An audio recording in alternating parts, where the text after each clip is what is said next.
Welcome to Seneca Indians Football, live on KNEO.org.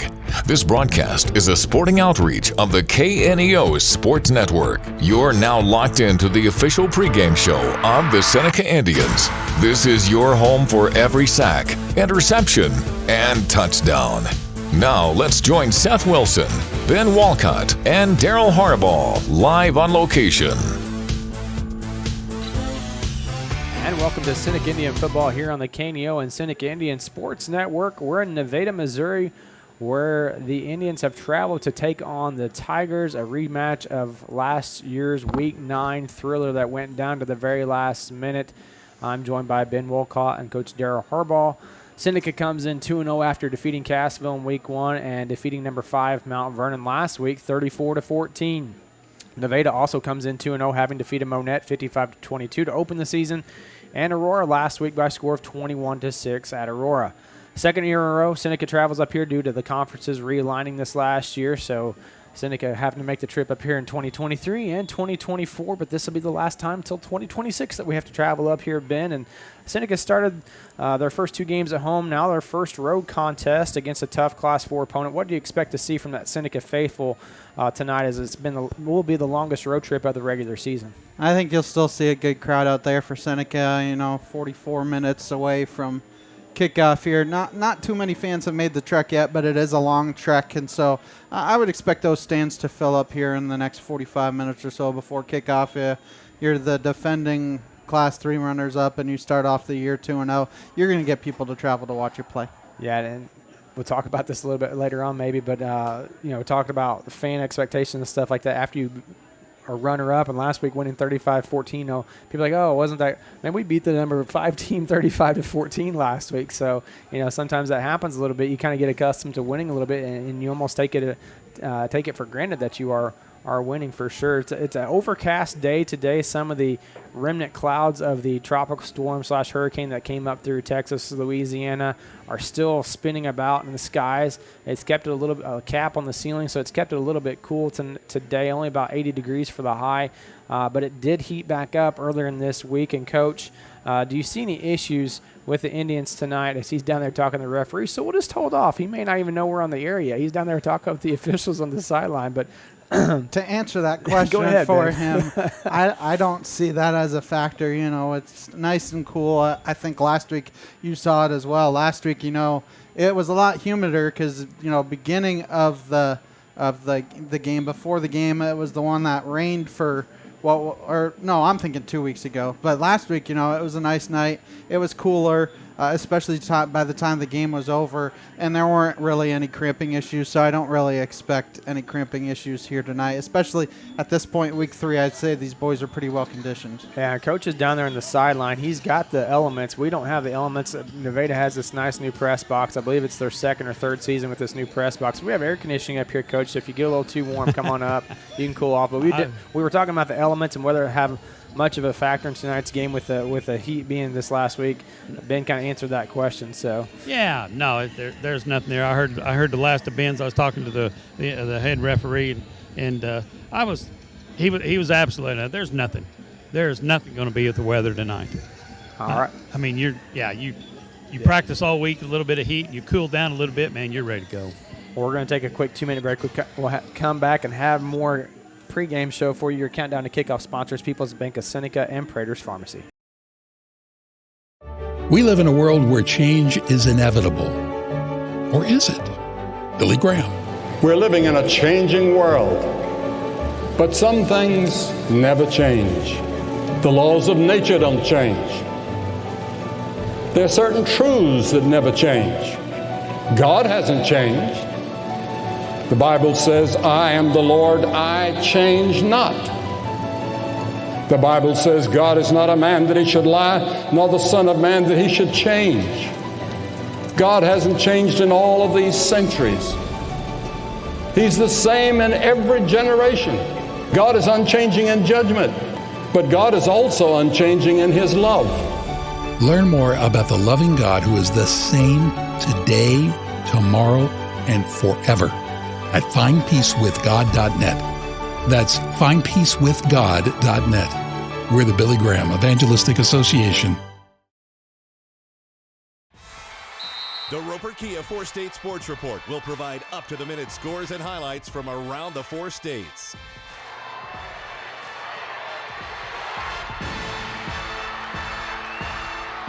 With ultimate local coverage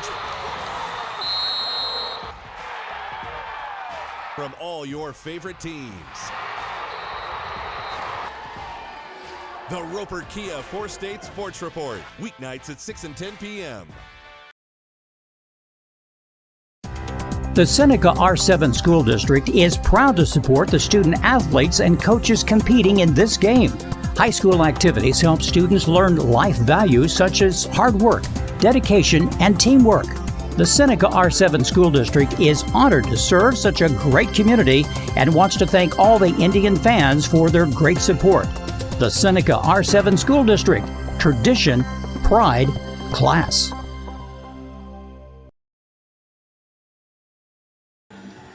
And we welcome you back here to Tiger Field at Nevada, Missouri, where the Indians are getting ready to take on the Tigers.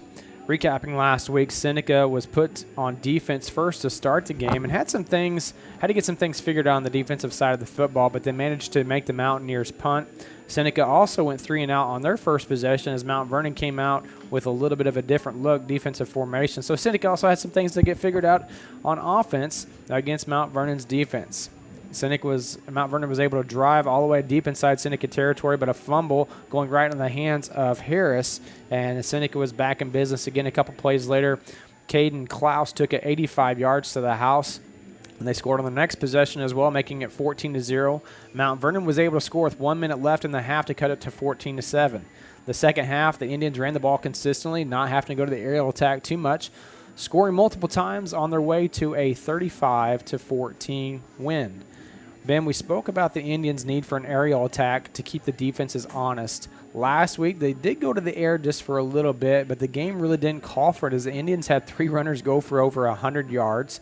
Is this something the Indians fans should get used to, or do you start seeing them get more comfortable in the passing game as the game dictates? Well, as Coach Cody Hilburn always says, you got to establish the run, and if they're going to establish the run, there's no need to pass because 2 of the 3 outcomes are bad. So I think as long as they're getting 300, 400 yards on the ground, why do you bother going to the air? Right. If for some reason you start getting 8, 9, 10 guys in the box, then yeah, you can maybe get some misdirection. But it's a 2-quarterback system, and both those quarterbacks are still getting used to being quarterback. I know they play JV, but still used to being the man on Friday nights. Gavin Hoover was a 2-year starter. You saw the progression from year 1 to year 2. Neither of these guys really have that.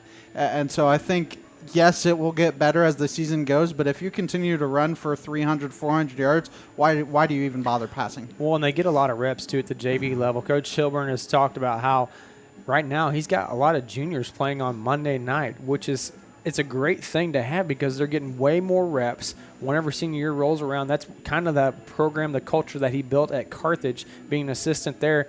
Your juniors are playing on your JV games and your seniors are playing varsity nights. Now, granted, you're going to have an exception to a few athletes just being really, really good athletes that are going to step up into the varsity shoes at a sophomore or junior year.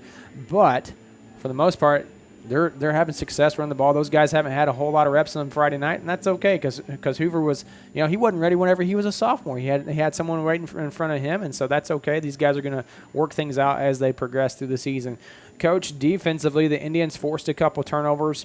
They were able to capitalize off of one of them. The other one they weren't able to because the game was over at that point. But since Coach Hilburn and defensive coordinator Coach Crane have taken over, we've seen them win the turnover battle more often times than not on a Friday night or a Saturday afternoon. What does it take as a coach to make sure their team can win that turnover battle on the defensive side of the ball? Well, there's a lot of things you can do, especially, I've seen them in practice. They do this all the time with the running backs, is fumble drills is like anti-fumble drills. They're constantly trying to rip the ball out of the running back's hands and, to make sure that they get them to secure the football the way it needs to be secured. They talk about 3 points of contact. Secure that football solid. And on the defensive side, they're constantly trying to strip it, trying to strip their own running backs. They're trying to strip it out and and the biggest thing is, Seth, speed. Mm-hmm. Speed to the play, speed to where the ball is at, speed to where the ball's on the ground. That's huge. You just can't substitute anything for that. Well, you really can't teach the speed either. Somebody's going to have the speed. I mean, they can work on a lot of things, make them more explosive, et cetera, but, that's one of those things that you're never going to be able to teach somebody's speed and athleticism. You can work on different things and make them a little bit more athletic, but there's a lot of times it's just the talent of the individual that comes along. You talk about the 3 points of emphasis whenever carrying the football.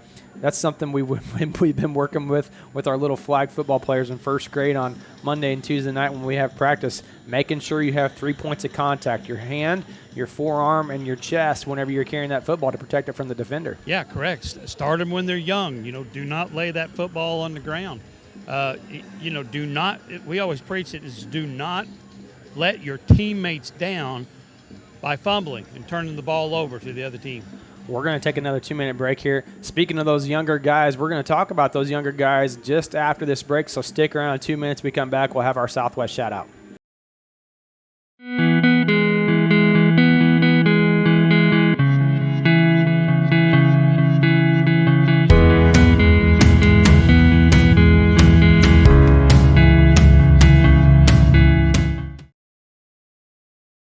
At ProLube Tire and Auto Center, we know what it means to rely on your vehicle.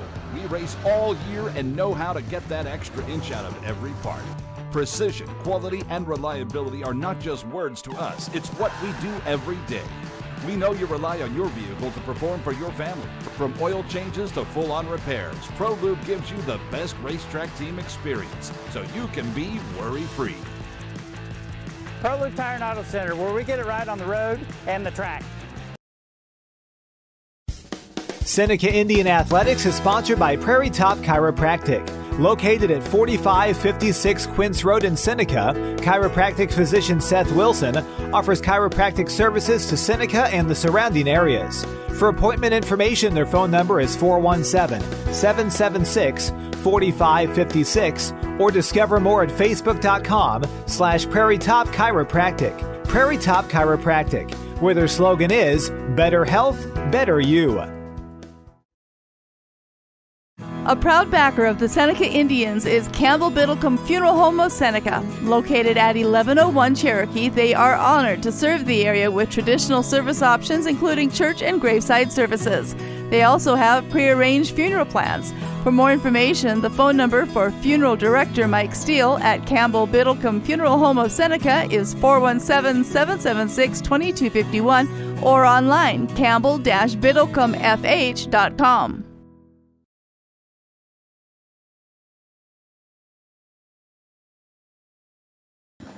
And we welcome you back here in Nevada, Missouri, where the Indians are getting ready to take on the Tigers. It's time for our Southwest shout-out. I dropped a little teaser there before we went to break, but last week we talked to you about the first media polls, the rankings that were released. This week we're going to have a shout-out to the Seneca Youth Football Program.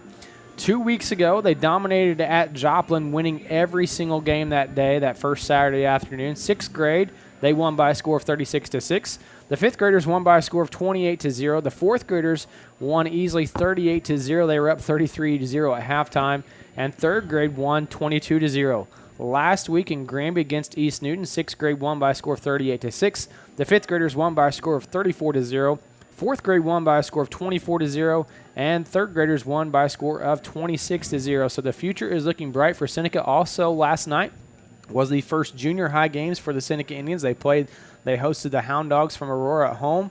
I believe the 8th graders were up at least 22-0 at halftime, and I believe the 7th graders also won 14-12. I know the 8th graders went on to win. I can't remember the final score off the top of my head, but the future is definitely looking bright for Seneca football. The JV teams have all won. The freshmen, the C team, they played against Wyandott's JV team on Monday night. They tied with them 22-all. So outside of the tie, every single team has won, and they've won handedly so far to start the young league. According to my numbers, the youth league so far through their first 2 weeks, they've won by a total of 246-12. Not too bad. Yeah, that's not too shabby at all. And, I mean, you kind of see it permeate through a town as well. Just the success of the varsity group kind of permeates down. The JV groups wants to prove something. The C group wants to prove something. Then the younger kids who always look up to those older kids want to go, hey, we got something brewing here as well. So I think Cody has definitely changed the culture here in Seneca, and I think the future looks bright for all these Seneca teams. Well, it doesn't matter where you go. Whenever you're a young kid watching Friday Night Lights, you're always looking up to that next, those guys that are high schoolers. I want to be like them, and that's definitely the case. These Seneca youth programs have definitely taken off. They've got a lot of good coaches that help out to be able to keep the tradition of pride and class going on, but the tradition of tough, hard-nosed physical football, those guys work hard as well, trying to maintain that type of mentality on the football field. Seneca, by the numbers, 909 rushing yards, 454 yards per game, 50% on third down, 71% on fourth down, and they're holding opponents to 250 yards per game. We're going to take another break. We come back, we'll have the blast from the past right after this. Gas and Snack in Seneca is proud to support the Seneca Indians and be a part of the Seneca community. With 2 locations in the Seneca area, 1608 Cherokee and just north of Highway U on Highway 43, they offer gas as well as pop and a variety of other snacks. The Gas and Snack in Seneca, Missouri is owned by Nick and Sandra Whitehead, proud supporters of the Seneca Indians.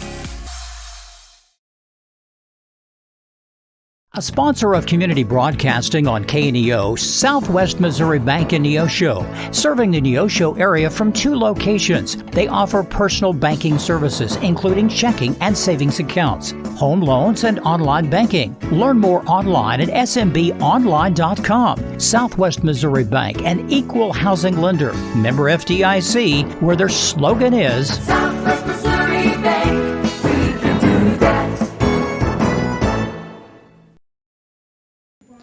And we welcome you back to Nevada, Missouri. We're about 28 minutes away from kickoff. It's time for the blast from the past. Last week we looked at the team from 1963. This week we'll jump forward to the team of 1996. They started out that season with 2 wins against El Dorado and McDonald County, beating El Dorado 28-18 and then defeating McDonald County 37-0. They then lost a close contest to Monette by a score of 15-13. They lost to Cassville 28-27, and they lost to Neosho 8-6. So they started out their season 2-3. Then they went on to beat East Newton, fell to Aurora 27-38, and they closed out their final 3 games of the regular season, which we talked about a couple weeks ago. The last 3 games of their season was your district playoffs, basically. But Seneca finished 3-0 in 1996 during those 3-game span, defeating Lamar 13-7, Mount Vernon 35-14, and Carl Junction 35-0. They then got revenge in the first round of playoffs against Monette, 26-14, before falling to Branson by a score of 47-0. You have to remember that 1996 squad was coming off a state championship in 1995, so a lot of big shoes to fill. Probably lost to graduation, but they had a successful season nonetheless. Big 8 all-conference on the offensive side of the ball. First team, Rob Eust at guard. Honorable mention, wide receiver Troy Dry and Jeremy Massey at running back. And then on the defensive side of the football, Ethan Wilson was first-team defensive end. Chris Elbert was named unanimous linebacker. Justin DePriest at defensive back. And second-team tackle, Tobin Schultz. And Jeremy Massey was also named to the all-conference punter team. Massey carried the ball for 177 yards that season, for 177 times for 955 yards and 13 scores. Adam Hughes had 145 carries and 869 yards and 6 scores. DePriest had 5 interceptions on the season in 1996. We want to salute this team from 1996, another great team in Seneca's history of tradition, pride, and class. We'll have the Coaches Show right after this. Even though the horizon of your own life is dark, if you will allow Christ, the light of the world, to come into your heart, he can turn the darkness into glorious sunlight. Billy Graham. The Bible is explicit in its declaration that Christ is the light of the world. The people that walked in darkness have seen a great light, says the Bible. And then the Bible again says, in him was life, and the life was the light of men. When Jesus Christ, the light of the world, is permitted to shine in the human heart, the darkness of sin and despair flees before it as shadows flee from the noonday sun. I beg of you today to take the light of Christ, to take the life of Christ into your own heart. At this moment, you can know life and light if you let Christ into your heart. Jesus wants to brighten your life with new hope, joy, and peace, and the knowledge that you'll live forever in heaven when you die. You can learn more about beginning a relationship with Jesus at findpeacewithgod.net. We're the Billy Graham Evangelistic Association. It's time for the Cody Hilburn Coaches Show. The Coaches Show is sponsored by Prater's Pharmacy and New Mack Electric. Now here's Seth Wilson and head coach Cody Hilburn. In week 1, we spoke about how last year's team went through some adversity to be able to get to that state championship game.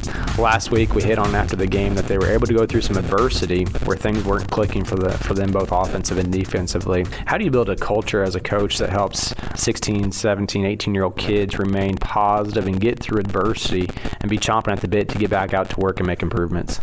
Yeah, I think experience does that. And like you said, we got a lot of kids that played on last year's team, and we were put in a lot of those situations. But we try, starting in the summer, to put our kids in as much adversity as possible. And the way we train them in the summer, where they have to come together in some tough moments, and then throughout practice. I think if you come to our practices aren't always the cleanest, and we don't want them to be. We want to put them in the worst situations possible.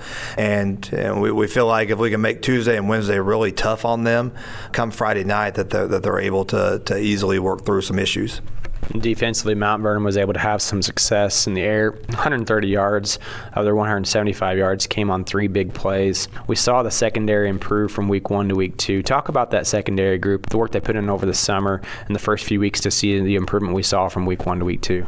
Yeah, starting in the summer with our 7-on-7, that's always big for us. But it's a brand new group back there outside of Klaus, and he's our leader back there, and he does a good job of getting us lined up. But we always talk about that right now we don't have a bucket to pull from, and what we mean by that is everything's a first time when they see something new, a new set, a bunch set, a motion, or something like that. And then each week we can just build on that. You know, we see a new formation and how we're going to align to that, how are we going to cover that.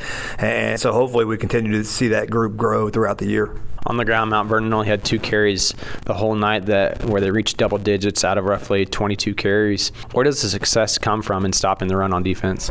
Well, again, I mean, we talk about it a lot. That's who we want to be. We want to make teams one-dimensional on offense. So that's kind of our philosophy. And Coach Crane, our defensive staff, does a good job of preparing our kids to do that. But then it's a little bit of a mindset. You know, we talked all week how good that running back was, and it started with him. And if he got it going on the ground, then it opened up their entire playbook offensively. And I think we held that kid to 11 yards, and that's an extremely good running back. So our kids buy into the scouting report every week, and they buy into who we are, our identity, and they go out and execute. Offensively, 3 players eclipsed the century mark. We spoke with a couple of them after the game during week 1, and they credited their success to the offensive line. This last week, we spoke to the offensive line after the game, and they credited the preparation through film, etc., to their success to be able to run the ball. Take us through a typical week of what they go through on the offensive line to get ready for Friday night. That's probably my favorite question you've asked, Seth, since I've been in Seneca. And those guys work their tail off, and Coach Juice, their position coach, works his tail off as well. After a Friday night, Coach Juice comes in on Saturday, and the first thing he does is grade their film. And the way he does that, he does it on our film system where he makes a note of each player on every single play, and that's sent back out to our kids. So our kids get to evaluate themselves on Saturday and throughout the weekend on Sunday as well. When they come in on Monday, we give out 1 award a week, and it's to our lineman of the week. And that's a group that never gets rewarded. They never get their name in the paper. And I'm not a big reward guy, I'm more an award guy, but we give out a lineman of the week, and then we transition right into our scouting report. And in that scouting report is a personnel page that we try to tell them how each defensive lineman and linebacker, you know, who they are and what they bring to the table. And then also in that scouting report is our base game plan versus our fronts, followed by a blank play sheet. And those guys draw up everything we do for the week. It's almost like a quiz. They got the week to do it, and they draw it up. So they get some mental work in there.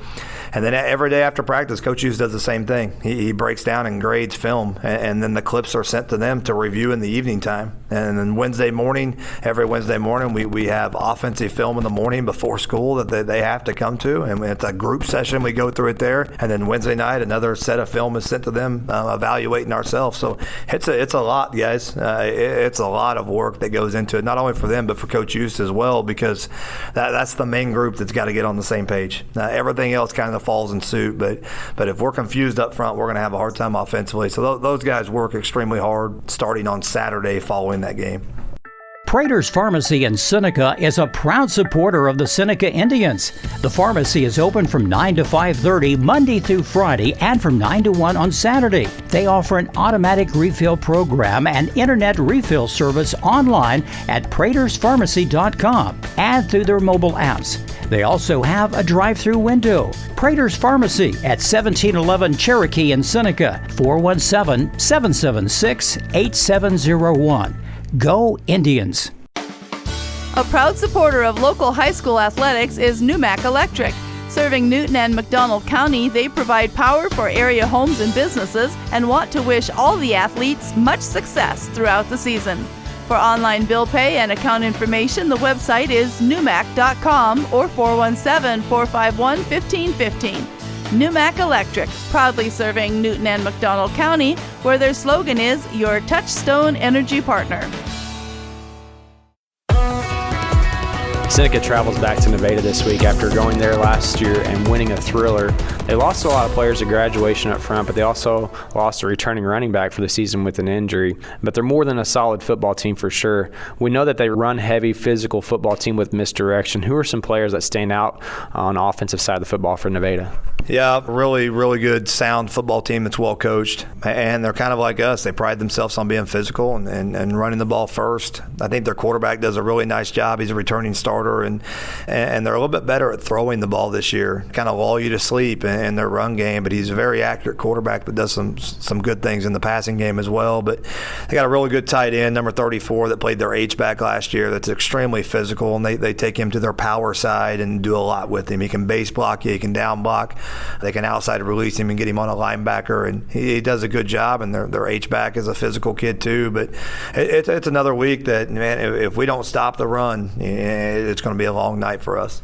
They seem to be a team that can lull you to sleep, like you just said, with 3 yards in a cloud of dust, miss one assignment or a little bit of misdirection. They're off to the races for an 80-yard touchdown run. What do you focus on with the teams with so much misdirection, pulling lineman motion, etc.? Yeah, it's tough to not have your eyes in the backfield when you see teams like that, but they're giving you so many different looks out there. Our kids have to trust their key, and each one of our guys has a key this week of who they're looking at, and they got to trust it. And oftentimes you got so many fakes and stuff going on in the background, and in the backfield you think the ball's going a different direction, but we got to trust 11 guys to do their job on every single play. If not, Nevada's going to make you pay, and they did that right before the half last year. We had them backed up, and they ran a trap play, an inside run play based off a lot of false keys, and one guy popped his leverage and wasn't in the correct gap, and they made us pay for it, and they can do that on every play of the game. Lastly, they defensively allowed 22 points against an up-tempo offense from Monette, only allowing 7 last week to Aurora. What do you guys do to have success against this defense from Nevada? Yeah, we told our kids this is the best defensive line we've seen so far. They are really good up front. They're physical. They come off the ball hard. They're sound.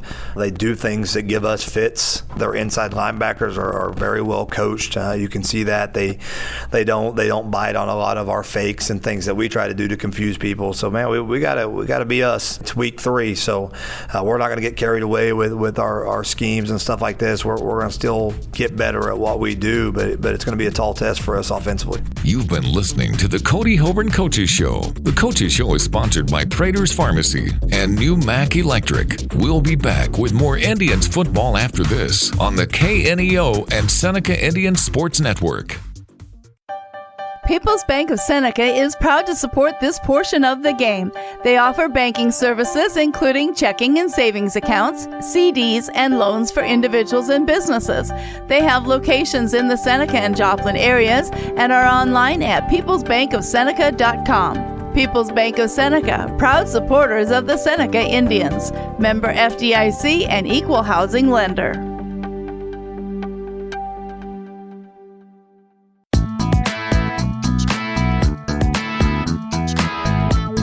Proudly supporting the Seneca Indians is Doug's Body Works. Owned and operated by Doug Scribner, they offer a 24-hour wrecker service and specialize in auto body and frame repair. Doug's Body Works is located at 1008 Oneida in Seneca and is proud to serve the local area. 417-776-8611. Go Indians!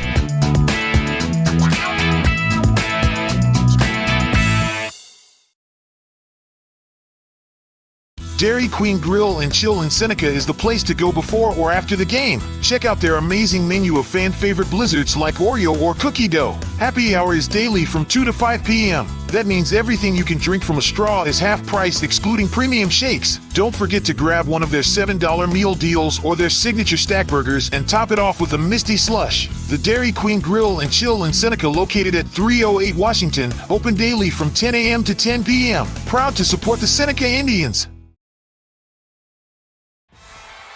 The Roper Kia 4-State Sports Report will provide... Happy Egg supports the family farmer because they've seen the difference a choice like this can make. Now you can grow for Happy Egg and choose to raise hens the right way, the happy way. When you grow for Happy Egg, you are growing for a family-owned and operated business. You're raising happy hens on 10-plus acres who will lay happy eggs.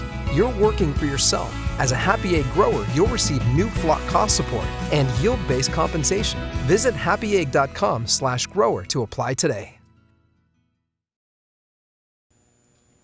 And welcome back to Nevada, Missouri, as Seneca goes on the road to face the Tigers. These two teams battled each other down to the wire last year, with Hagen Ginger catching a Tiger with roughly 1 minute left in the game. And they won that game 40-36 as the defense was able to hold on. Nevada went on to have a nice little playoff run, winning a couple games in their district. They actually won the district. They won their district, and then they went on and lost the first round, I believe is what it was. Yeah, they lost to Kearney, the eventual state champions. So the last three meetings, they have scored a combined 226 points between these two teams whenever they've played each other. Nevada runs a lot of misdirection, as we heard from Coach Hilburn just a few moments ago in the coaches show, with pulling guards, tackles, tight ends.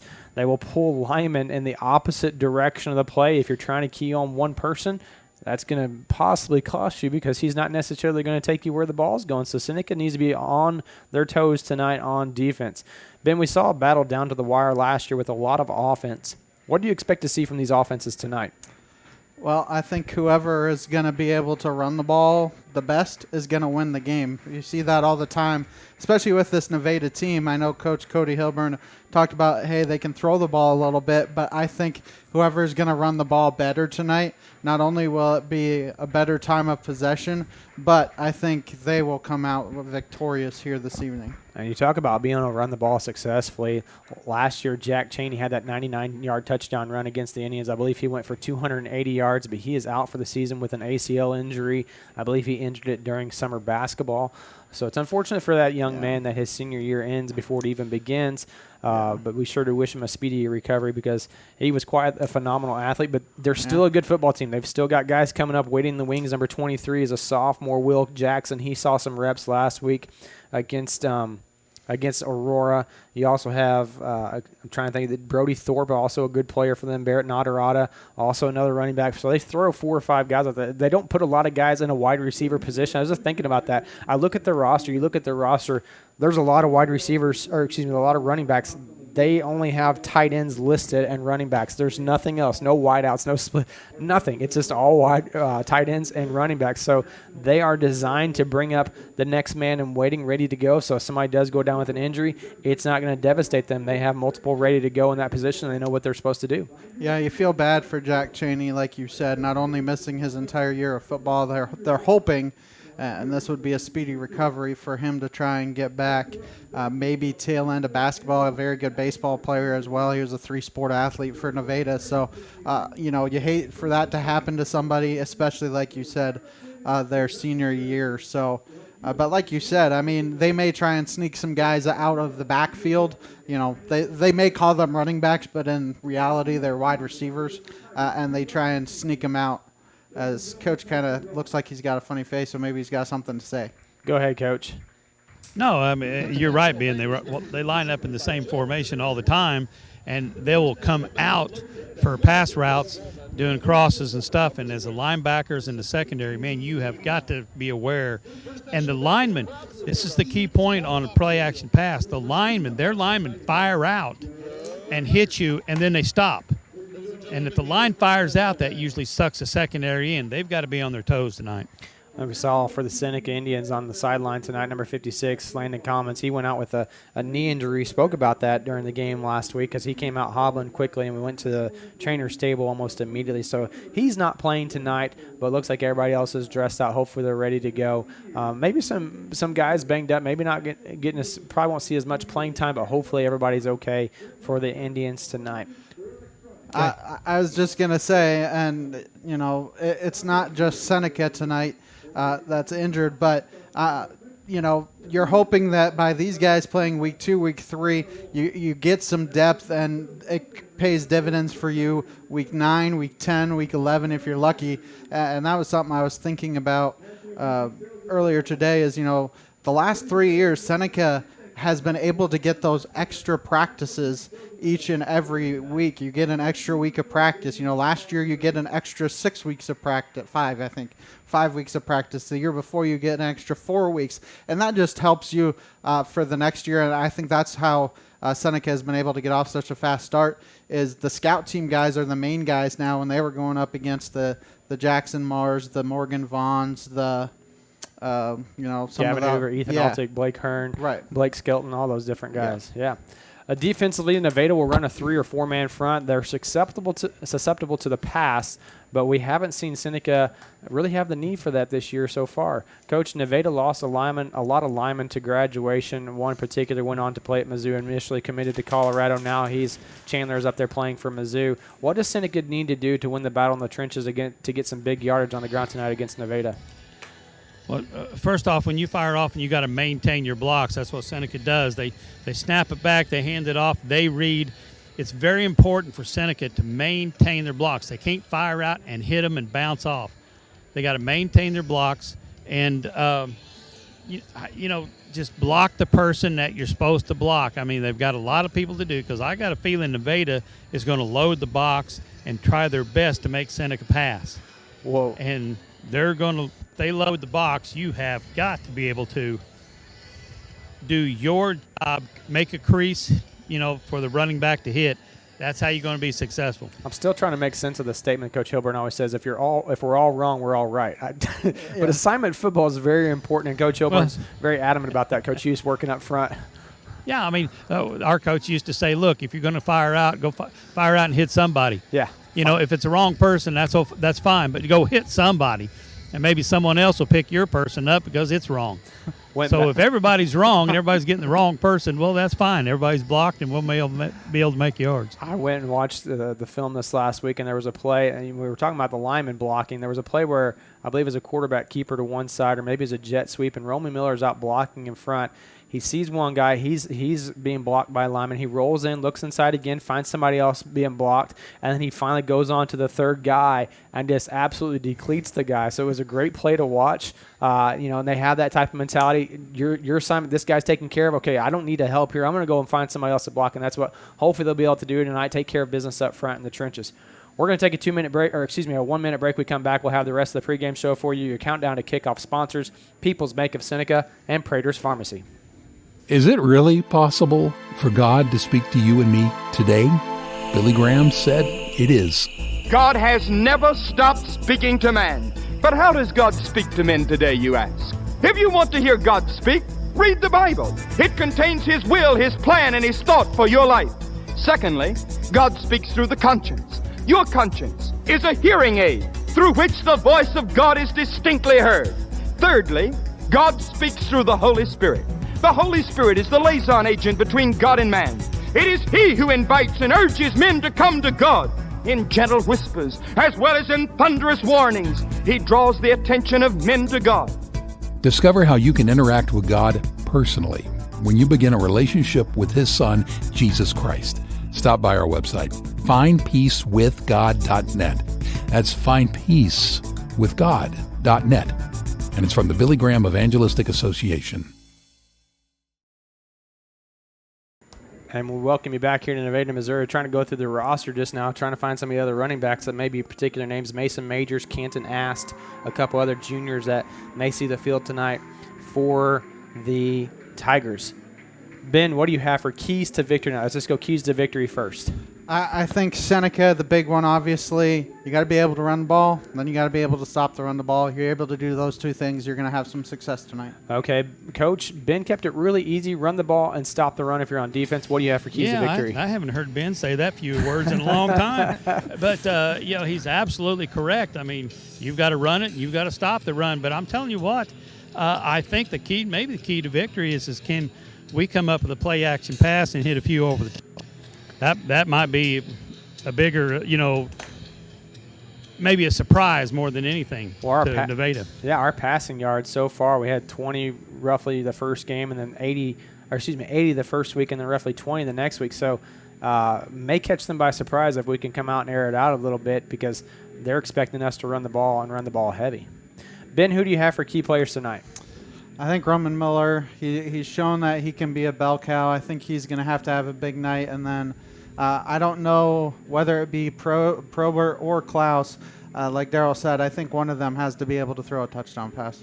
And, Coach, who do you have for key players tonight as you make your way out to the coin toss? Key players is you watch Nevada on film, and their guards pull left or pull right. A lot of little misdirection. If you follow the guards, usually you're right.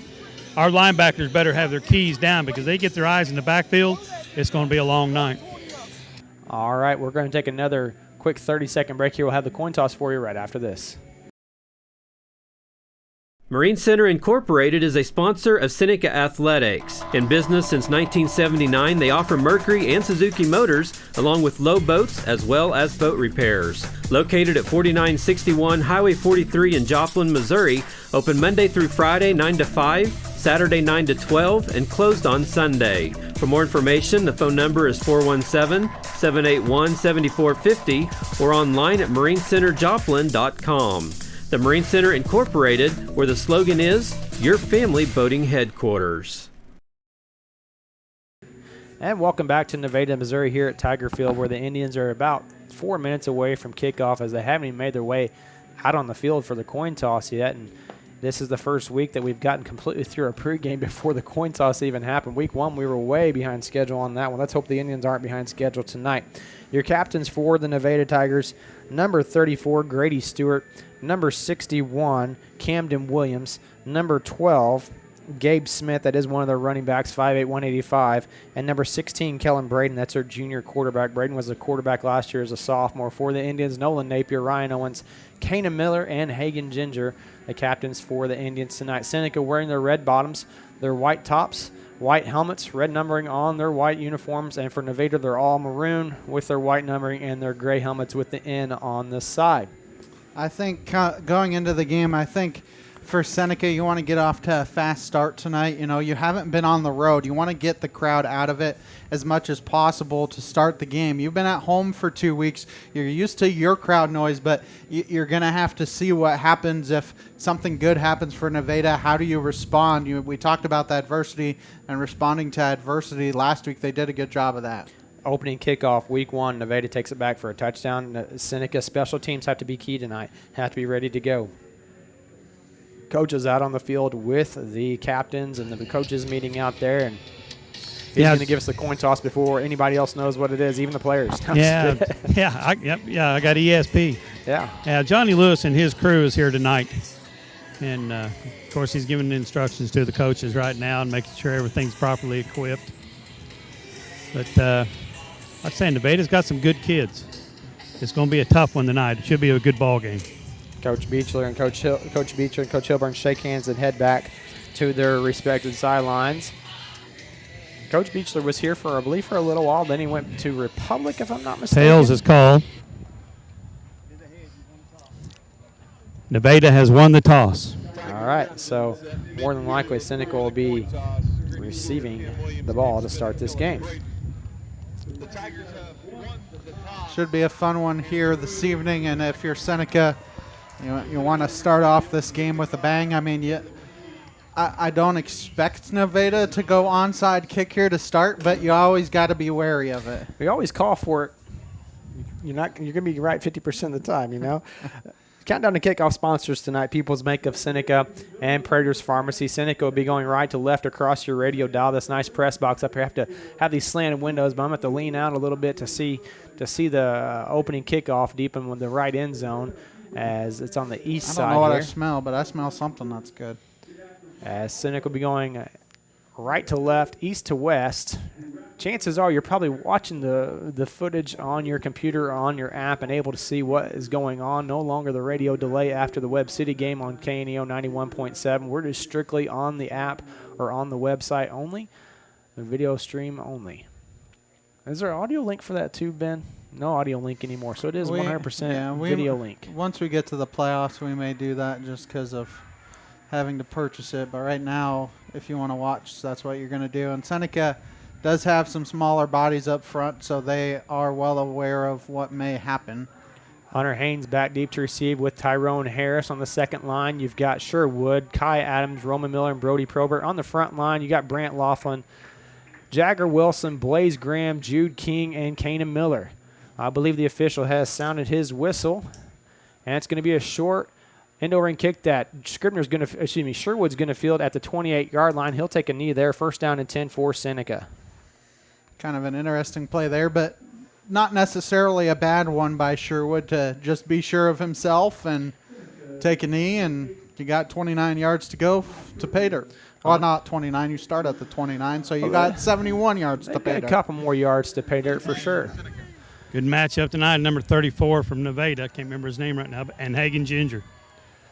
Trips to the far side, a bunch set for the Indians. Caden Clausen, quarterback. It's going to be a toss sweep to Roman Miller. Miller's got blockers in front of him. He's at the 30, makes a cut back at the 32, and then brought down at the 34-yard line. A 5-yard pickup for Miller on his first carry of the night to the 34. Yeah, they tend to run towards Hagen's side a lot. That was, I think that was a safety have to come in and make the play. Two receivers on the near side, and Sherwood and Haynes. Kai Adams in an H-back tonight. Roman Miller to the left of Klaus. Klaus changing the play at the line of scrimmage. Handoff's going to go to Miller. He's going to go right up the middle. He's going to burst through the opening line, taking defenders with him, a host of Tigers with him. He's going to have enough for the first down to the 45-yard line. A pickup of 11 for Miller on that carry. First down and 10. They did a good job of getting to that second level, as you see there on the replay. I think it was the center was able to get up to the second level, and then Miller just kind of plowed his way forward, and it took 2 or 3 guys to get him. Graham and Sherwood split out to the near side. Hagen Ginger to the far side now for the Indians. Oh, trips to the near side as Tyrone Harris is over here as well. Klaus is going to look and run to the right side. Miller's blocking for him downfield. He's across midfield at the 45-40. It's going to be a foot race to the end zone. 35-30, 20, 10, 5. Touchdown, Seneca Indians. Touchdown, Caden Klaus as he takes it in from 55 yards out on the quarterback to the right. We got a flag down here, Seth. All the way back here at the 50-yard line, probably in the area of holding. As the referee is talking to Coach Cody Hilburn, there's a white towel out. Yeah, it's a face mask on the offense. You don't see that very often, a face mask on the offense. And Coach Hilburn's trying to get an explanation and still not too happy with that one. And it looks like the referee actually threw his flag. That's a very hard play for the referee to call from way back deep, but he threw that flag at the 49. So it's going to be a touchdown called back here in the first quarter. And that also puts you behind the chains as well. And so it's from the original line of scrimmage. So it's from the spot of the foul. The foul was at the 50. The spot of the foul was at the 49, so they're going to bring it all the way back to the 36. So it's a loss of 9. It's going to be first down and 19. They say Roman got a little hand in the face mask on the cornerback. Gotcha. Harris to the far side. Haynes and Sherwood to the near side for Klaus. Going to send Harris in motion. And it's going to be a fake jet sweep to Harris. Klaus is going to keep it to the right side. Stays on his feet. Lowers his shoulder at the 42. Falling forward to the 43. Good pickup there on first down to get some of that yardage back they lost on that previous penalty. Yeah, gained about 7 yards on the play. Second down and 12. It's unfortunate Klaus's carry got brought back. That was a long one, 55 yards. He's probably got to catch his breath a little bit too, but he's still in there at quarterback. Receivers to each side this time for the Indians. Graham far side, Sherwood near side. Going to send Graham in motion. And it's going to be a handoff to Miller. Going to dance around, going to bounce it to the right side, gets his feet tripped up a little bit. Going to dive across the original line of scrimmage. Going to make it third down and 9 here on this play. The ball is placed at the 46. Just a pickup of 3 on that carry from Miller. Not only do you take a touchdown off the board, now it's third and long. So Hey, you know Cody, look for 4-down territory if you get any yards at all. You've had some good chunk plays, but now all of a sudden that penalty being called back your touchdown is taking a little bit of the wind out of the Indians. Klaus going to look to run on the design quarterback keeper. He's across midfield again at the 45, 40, 35, 31 man giving chase, 20, 15, 10, 5, and he gets into the end zone. Touchdown, Seneca Indians. Touchdown, Caden Klaus on the design quarterback keeper from 54 yards out. And this time I think it's going to stand, fellas. Yeah, and a good job there by them getting to that second level like we talk about all the time, getting to the second level and getting in the end zone, as you saw there on the replay, able to block everybody down, and Seneca gets a touchdown. Drew Sherwood on to attempt the PAT. Roman Miller is the deep snapper tonight. Good snap, good hold. Kick's going to go up. It may went right. No, they say it went through. 9:36 to go here in the opening quarter of play. Seneca leads 7-0 on the KNEO and Seneca Indian Sports Network. Prater's Pharmacy in Seneca is a proud supporter of the Seneca Indians. The pharmacy is open from 9 to 5:30 Monday through Friday and from 9 to 1 on Saturday. They offer an automatic refill program and internet refill service online at praterspharmacy.com and through their mobile apps. They also have a drive-through window. Prater's Pharmacy at 1711 Cherokee in Seneca, 417-776-8701. Go Indians. And we welcome you back here. Game brought to you tonight by Newmac Electric, Prater's Pharmacy, Seneca Church of Christ, Freeman Orthopedics and Sports Medicine, Christian Healthcare Ministries, Campbell Biddlecombe Funeral Home, the Big Nickel, Missouri Southern State University, Marine Center Incorporated, and Community Bank and Trust. Well, that's kind of the start you're looking for, Seth. I mean, that was what, a 2-minute, 24-second drive, and it could have been shorter. Yeah, it could have been way shorter, but had to run 3 plays there, run some clock away. Maybe it's a time of possession game, run some clock here in the first quarter. Back deep to receive is James Wee for the Tigers, standing on his own 11-yard line. Sherwood's got the go-ahead, and it's going to be a high helicopter-style kick that's going to bounce out to 6 and go into the end zone for a touchback. Great kick by Drew Sherwood as Nevada will start first down and 10 from their own 20. Make sure you stay tuned after tonight's game for the Final Drive Scoreboard Show, sponsored by Freeman Orthopedics and Sports Medicine. Also, check out our live scoreboard during the game. Go to kneo.org/sports. Click on the scoreboard link to get the latest scores from games around the area as they're happening. So look for maybe Nevada to come right out and go back to or get a big play to start this game. I wouldn't be surprised if they try and either misdirection or maybe, play action pass here. Well, they always do that inside reverse to the wing back. Stay in your lanes. That's what Seneca's got to do. Stay in your lanes. Going to send a man in motion. It's going to be a handoff right up the middle, and it's going to be a face mask. Looked like there was a face mask that's going to come flying in. It looks like that may have been Sherwood that got a little too much face mask. Haynes eventually brings him down. Ball placed at the 28-yard line. Runner's 23. That is Jackson. One of the linebackers, it looked like, broke through and had a chance to get him for no gain or a loss, but unfortunately couldn't get there in time, and that just tacks on from the end of the run. So you're looking at 1st and 10 from the 43-yard line. It's a big play of 23 yards, only an 8-yard rush. Yeah, Seneca, you think about it, 2 big penalties. One takes off a touchdown, one tacks on 15 yards to an 8-yard gain. So got to clean some things up here if you're the Indians. First down and 10 for Nevada. Ball thrown 43-yard line. Going left or right now. Double tight formation. It's going to be inside handoff to number 2. He's going to be wrapped up by Jace Renfro for maybe a gain of 1 on the play. Good job by Renfro to get through that. Goes to Bodie Thorpe. Thorpe didn't get any positive yards, maybe a half a yard on the play. Second down, and we'll call it a 9. Yeah, it doesn't look like they're giving him much of anything there. Like you said, good job. And as Coach mentioned in the pregame show, you got to trust your keys here this evening. I want to say this afternoon, but it's this evening. You got Napier in there at defensive end, Hagen Ginger at defensive end, Jace Renfro and Dom Brown at the tackle. 4 down linemen, 2 linebackers coming up close for the Indians. Napier standing up on the outside edge, and now Nevada's going to shift. All their guys shift, and there's going to be 2 receivers to the far side. It's going to be a handoff to Jackson. He's going to try to bounce to the outside. Caden Klaus is right there to wrap him up and take him down for no gain on the play. It's going to make it 3rd down. Also, Hunter Haynes coming in there to help out. Thank you for that eagle eye, Ben. I may have missed that one. Yeah, he came in. I mean, Klaus definitely got the majority of him, but Haynes came in and made sure he wasn't going anywhere and no gain, so 3rd down and long. And normally you say this is a passing down, but with this Nevada team, they still can run misdirection. Yeah. Love that wing back counter. Double tight formation for Nevada. And it's going to be play action. They're going to look to pass, looking for number 34, and it's going to be incomplete. They're going to throw pass interference on that one. That's not a – looked like Hunter Haynes had great leverage on the player, but they're going to say he got there early. And that is going to keep a drive alive. Haynes was covering that beautifully. May have got there just a split second too early. Coach Beechler here to this side judge, I think he may have had a little something to say about that one because – that guy, he wouldn't have made that catch if Haynes just would have let him go because it was out of his reach.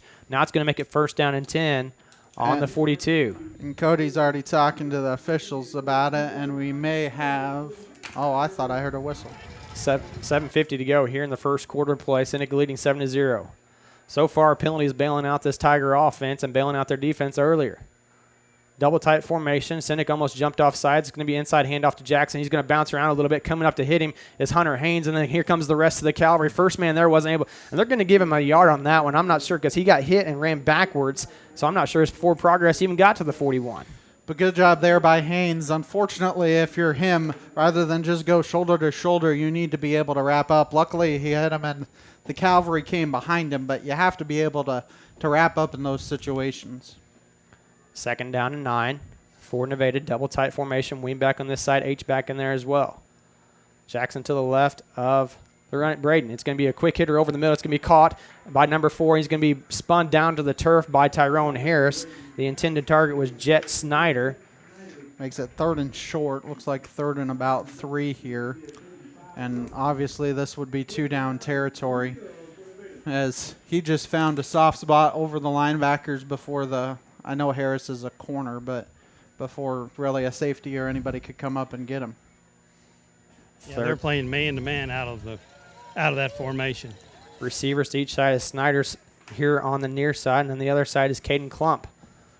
Braden is in shotgun formation, low snap. Handoff's going to go to Jackson up the middle. He dances around a little bit. He's going to be grabbed onto by, I believe that's Probert, and going to be drugged down at the 31, enough for the 1st down to pick up a 1st down and 10. So, again, the penalty coming back to bite the Indians. They had him held on a 3rd down and long situation. Well, you think about, I mean, even the beginning of the drive, it was 1st and 10. Yeah, they gained 8 yards, but then you tacked on an extra 15 on a face mask there by Sherwood too. So, you know, this drive, 30 yards of it are via penalty. 3 penalties, and they're all on Seneca so far. Double tight formation, wing back, H back in, running back to the left of Braden.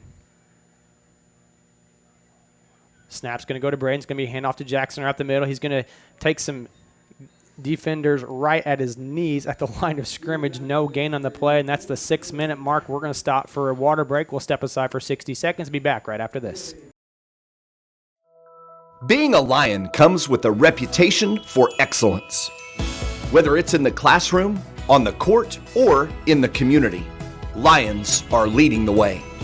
With innovative and immersive academic programs, new scholarship opportunities, and a campus committed to the future, now is the perfect time to find your purpose. Find your pride at Missouri Southern State University.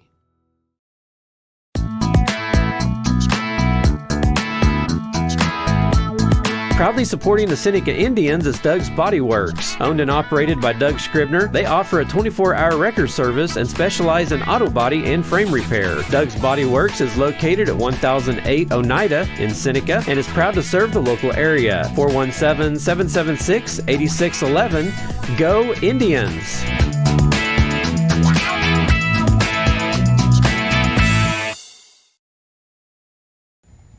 Welcome you back here to Nevada, Missouri on Tiger Field. Nevada looking at a 2nd down and 10 ball at Seneca's 31-yard line. Same formation once again for Nevada. Braden calling signals. It's going to be inside handoff to number 4, Snyder. Snyder's going to get hit by Roman Biller, and he's going to be brought down. I think Haynes or maybe Miller behind him. Yeah. Roman Miller was the first man there, and then the rest of the cavalry came in and helped clean up balls at the 28. A pickup of 3, 3rd down and 7. Now, get off the field on 3rd down. That's going to be the key here for the Indians is getting off the field on 3rd down. Well, I was going to say this is 4-down territory. They got 2 downs to get this one. But still, you want to make it 4th and long here for Nevada. A lot of those snaps going back to Braden have been low, almost on the ground. We'll see if maybe one of them gets away tonight, as Braden's had to bend over several times and pick him up off the ground, almost like a fumble. Kellen Braden, the junior quarterback for Nevada. Waiting the snap. And it's going to be a handoff to Jackson. He's going to dance around a little bit. He's going to get hit immediately by Jace Renfro and Hunter Haynes. Maybe a gain of a yard on the play to the 27. We'll see where he marks his forward progress. Yeah, I think he got a yard there. So to the 27. It's going to be 4th down and 6. Can you get off the field here if you're the Indians? Can't help them out at all. You got to watch those short passes trying to get behind the linebackers in front of the safeties. Kobe Buck checks out. He's limping. He's the H-back for Nevada.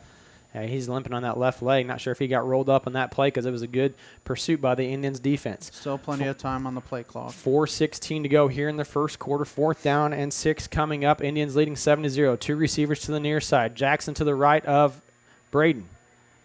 And there's penalty flag. It looked like there was a guy leaning. I believe the far side wingback was leaning forward before the ball was snapped. That should be an illegal procedure. And it makes it 4th down and even longer now. I still think you're in 4-down territory. The ball at the 31, but it makes it a whole lot harder here for Nevada. 4th down and 12. Ball at the 32. Go ahead, Coach. It's very important. You got to stay home because they're going to throw the kitchen sink at you, misdirection, maybe a misdirection pass, maybe an option pass or something like that. What's always worked for Nevada so well is that inside reverse play, inside handoff, hand it off to Jackson, and they hand it off to the wingback going back the other way. Lining up in that wingback is Brody Thorpe. And it's going to be Braden rolling out to this side, looking for the backside. Almost intercepted by Hagen Ginger. He would have had a pick 6 on that play. Either way, Seneca turns it over for Nevada. I mean, you see him. He's reading that. He's reading the running back goes in motion, and he reads it the entire way. And if he picks that off, that's probably a touchdown. But either way, good job there by the Seneca defense to hold. You know, we talk about bend and not break. 30 of those yards for Nevada were on penalties, so good job there by the Indians. 1st down and 10 for Seneca. Ginger split out to the far side, a bunch set to the near side. Caden Clausen at quarterback. And it's going to be a reverse play to Tyrone Harris. Harris has got blockers in front of him. He's at the 35, up to the 40, gets spun down to the 41-yard line. Nice run, good blocking downfield by Miller and the rest of the group. Kai Adams out there looking for guys to take out as well. Yeah, good job there. They ran that play last week or 2 weeks ago. They didn't run that. There was a variation of that. Last week it was a reverse from Miller to Harris. This one it was just a straight flip to Harris on that carry. But so similar yeah, look, it's very similar, and they got a big game. I think that was the one that Harris scored a touchdown on. So it's a little bit different, but very similar. 2 receivers on the near side, 1 on the far side this time for Klaus. Klaus is going to run to the right side. He's at the 45, taking hitters as he goes, gets across midfield. They're going to mark him right at the 50-yard line. So a good pickup there for Klaus, and they'll have 9 yards on the play. 1st down and 10 for Seneca.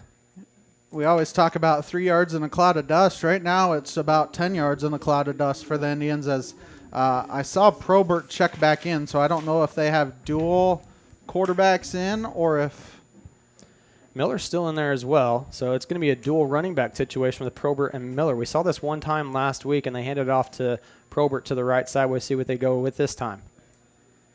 And it's going to be Probert running to the right side. He has one guy in his face, and takes a hit at the 50-yard line as the cornerback came off his block and took out Probert's knee, maybe a gain of a half a yard on the play. Probert's able to get up, though, 2nd down and 9, we'll call it, a gain of 1. You still have the dual quarterback here, but it seems like, Seth, these last couple weeks, Klaus has taken the majority of the snaps on offense, so I don't know if, he's proven something more in practice, but lately it seems like it's been more Klaus than Probert at quarterback. 2 receivers to this near side. It's the wide side of the field. Klaus is going to just take off and run again to the left side. He's going to bounce around the 45-yard line, still taking defenders with him inside the 40 to the 38-yard line. He goes, a pickup of 11 yards on the play, first down and 10, no penalties on the play. I mean, you look at this Seneca offensive line is getting off their blocks. They're finding ways to get to the second level. I think that was Miller that picked up a linebacker down there, and so they're doing a good job of getting holes off of the linemen and getting to the second level, and Klaus does not go down on first contact. Watch this one, boys. 2 quarterback system in once again, as maybe Coach Harbaugh knows something we don't know. 2 receivers to the far side. It's going to be Probert. Now he's going to drop back and pass. He's going to look for the home run ball to Harris. Harris is open. He's got to step on his man at the 10. Reaches out for the end zone.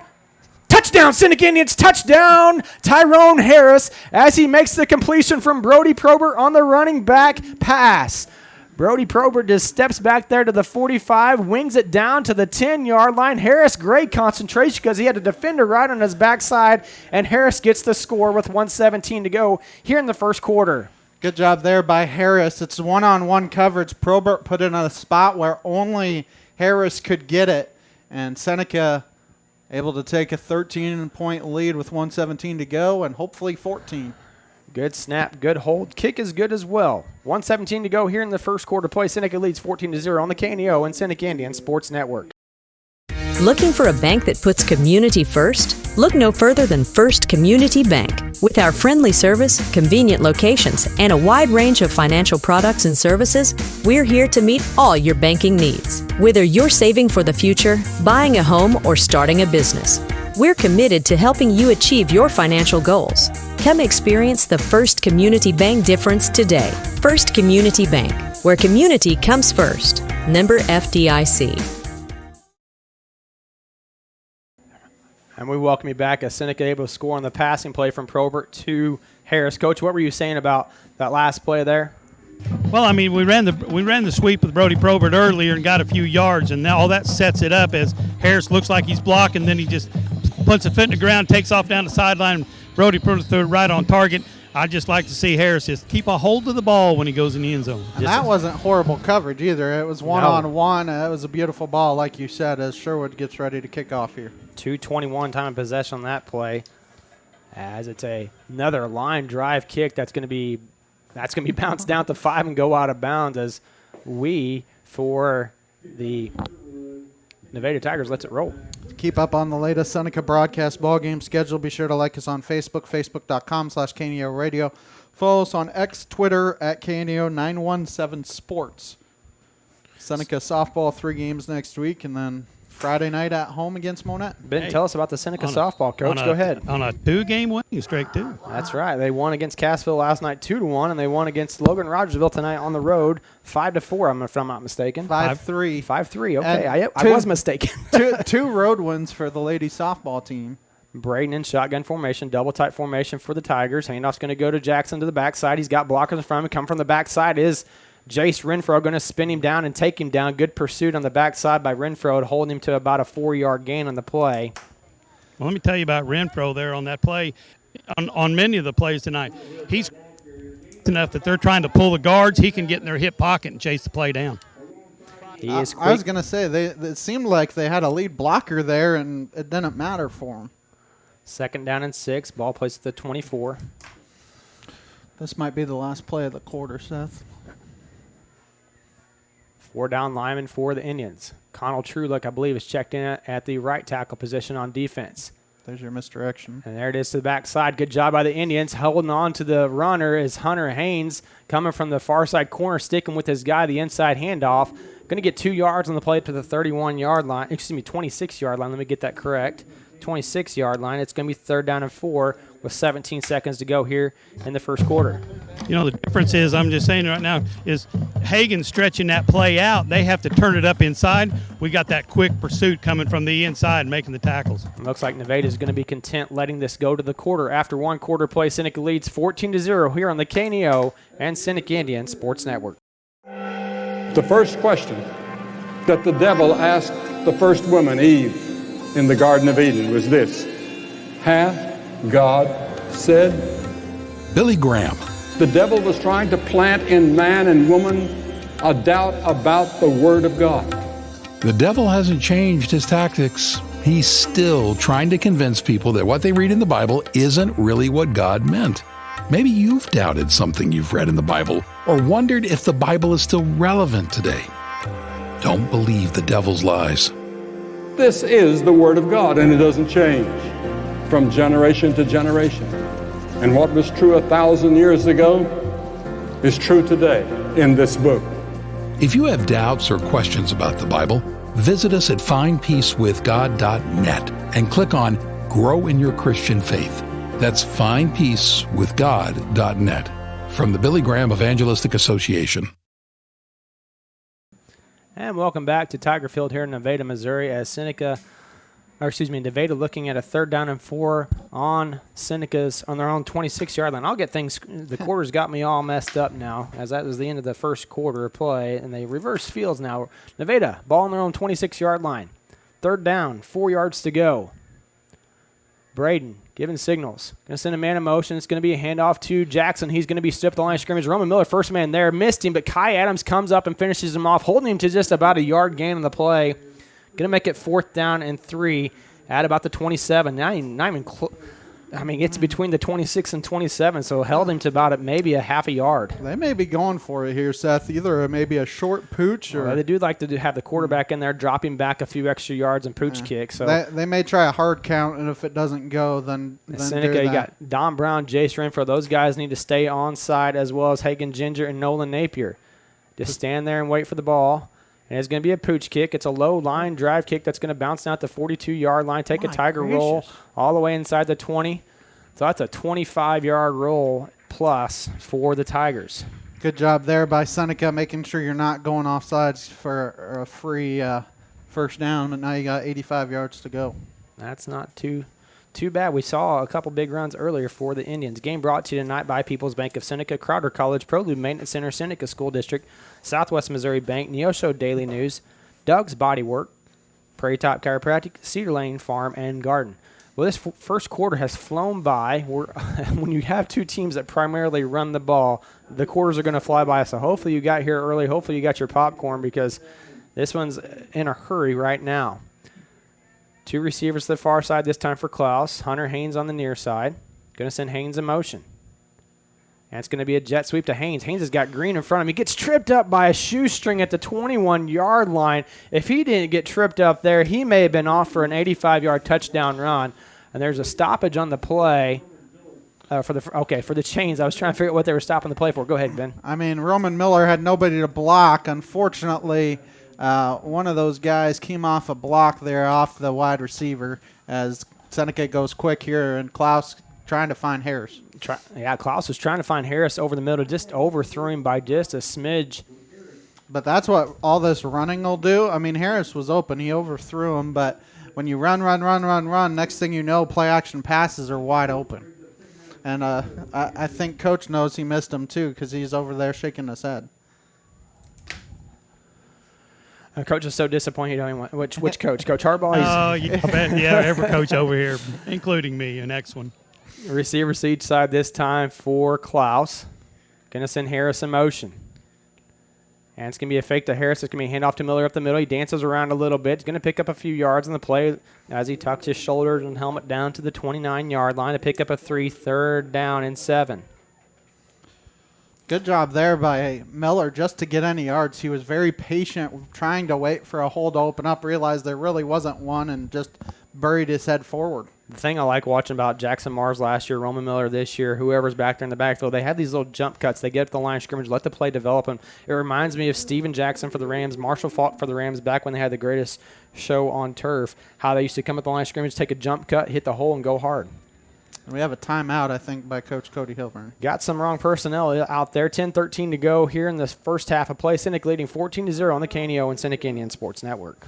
Crowder College, your future, our focus. At Crowder College, we have 6 convenient locations in Southwest Missouri and online programs to fit your needs. Flexible scheduling provides a pathway to a career or the opportunity to transfer to a 4-year university in a variety of programs. Cheer for the Rough Riders at athletic events. Use the Missouri A+ Scholarship Program for free tuition and common fees. At Crowder College, your future is our focus. Apply today at crowder.edu.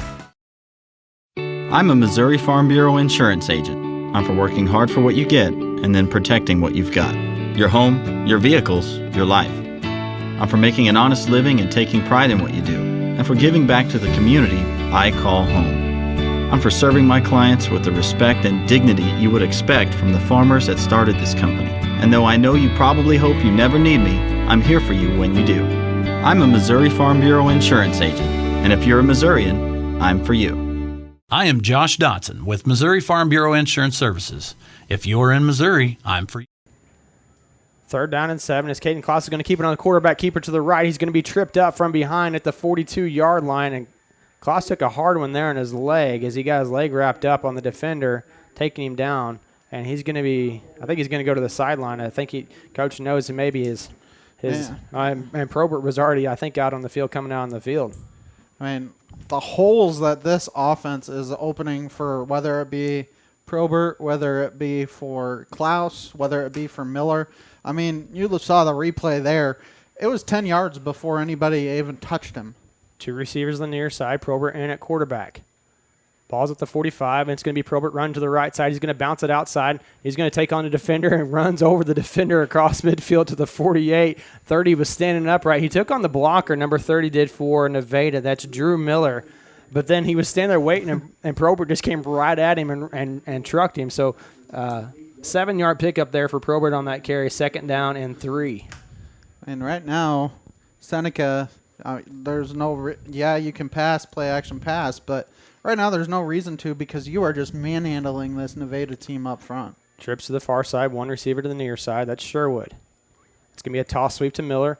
Ginger blocking out in front of him. He takes a high hit at the yard to gain and then keeps on going. It looked like Miller may have almost lost the ball for a second, but good concentration by him to pull that ball back down low, because he got hit up high as he goes down to the 42-yard line to pick up a 6 on the play, 1st down and 10. Yeah, he jumped back inside. I almost wish he had followed Ginger outside, because Haynes was blocking out there as well, but we got a timeout here by Nevada.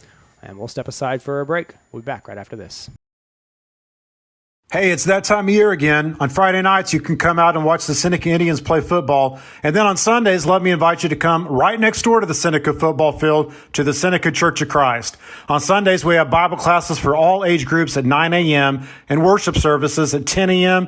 and 6 p.m. On Wednesdays, we have Bible classes at 7 p.m. And on Tuesday mornings during the school year, we have Devo and Donuts at 7 a.m. for all junior high and high school students. We love to have you come visit us. We are proud supporters of the Seneca Indians. Go Indians!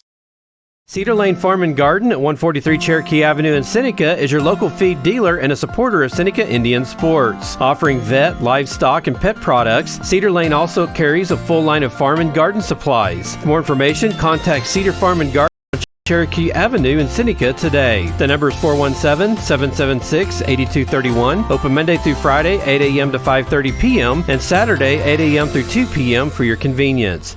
Go Indians!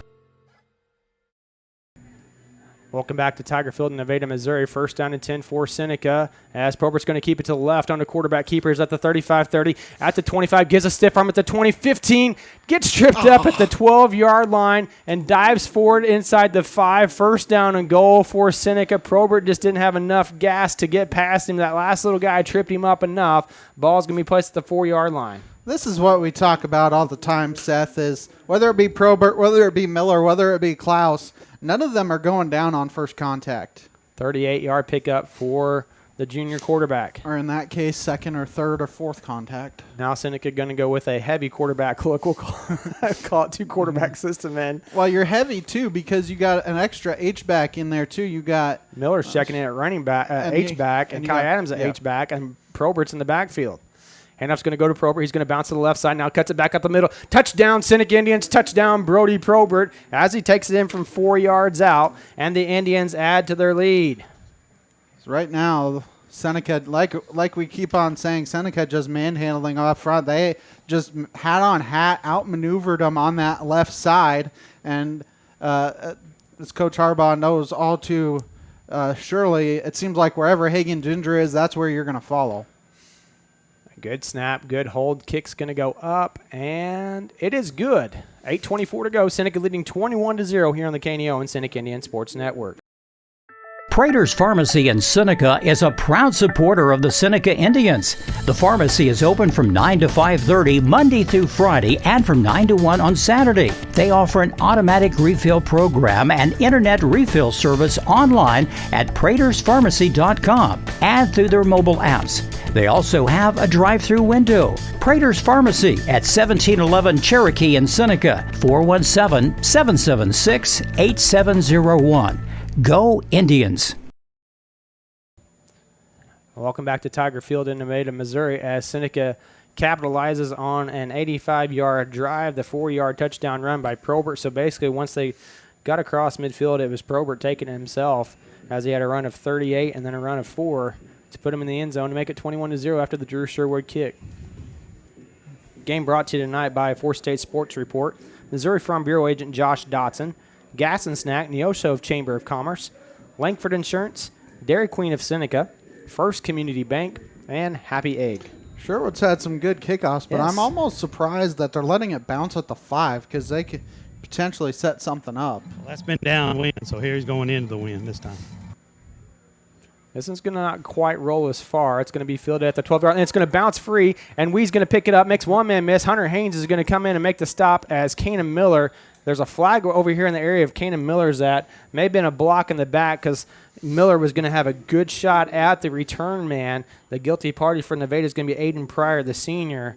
And that should be half the distance from the 16, so Kanan Miller came flying downfield, wearing that number 22, reminiscent of Morgan Vaughn last year. Miller, 5'11", 205. He is coming down with a lot of force.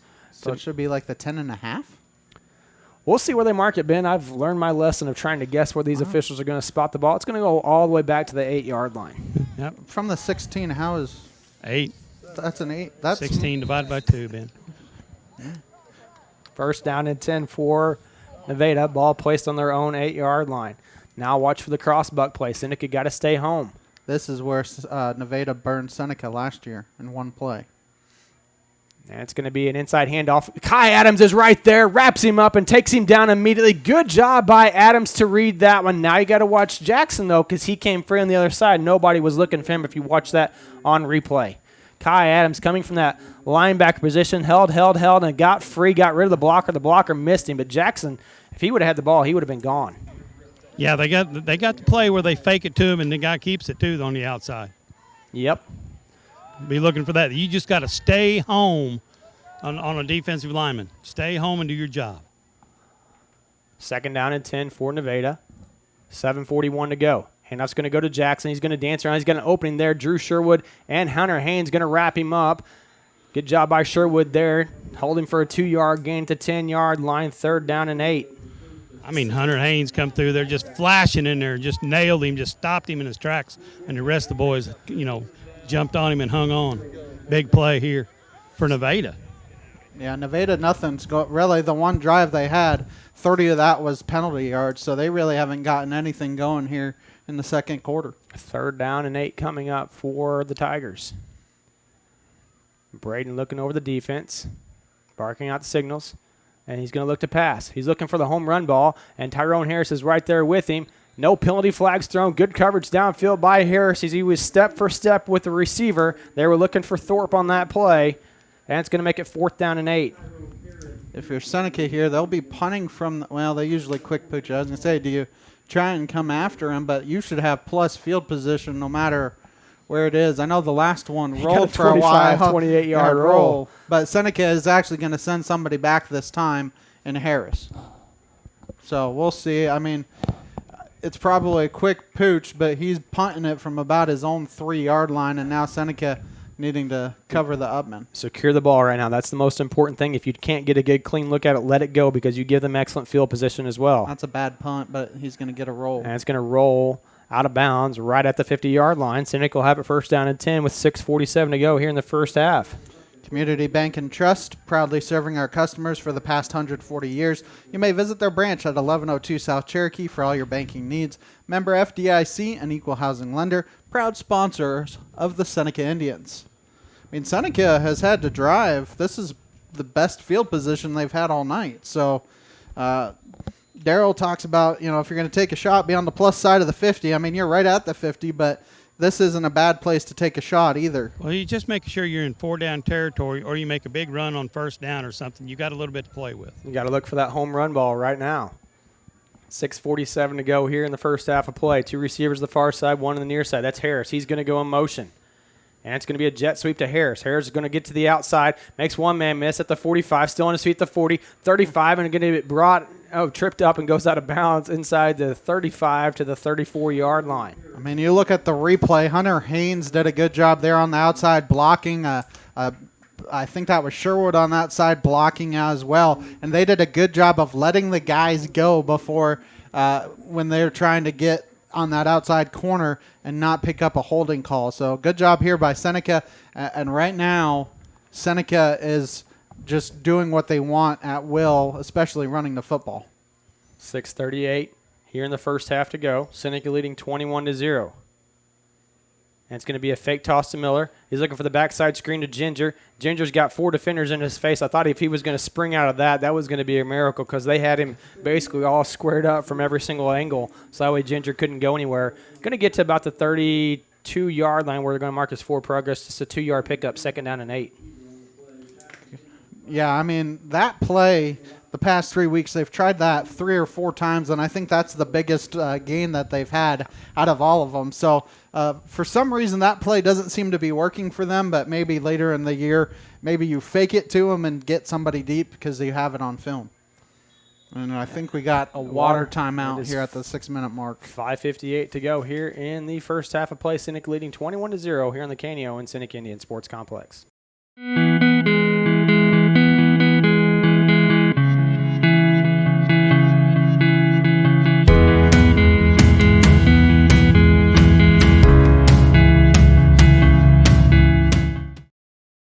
Singing is my career and my calling, but I'm also a mother of 4. And as entrepreneurs, we weigh the cost of every decision. Medical bills are no longer a worry for our family, so I can focus on my calling.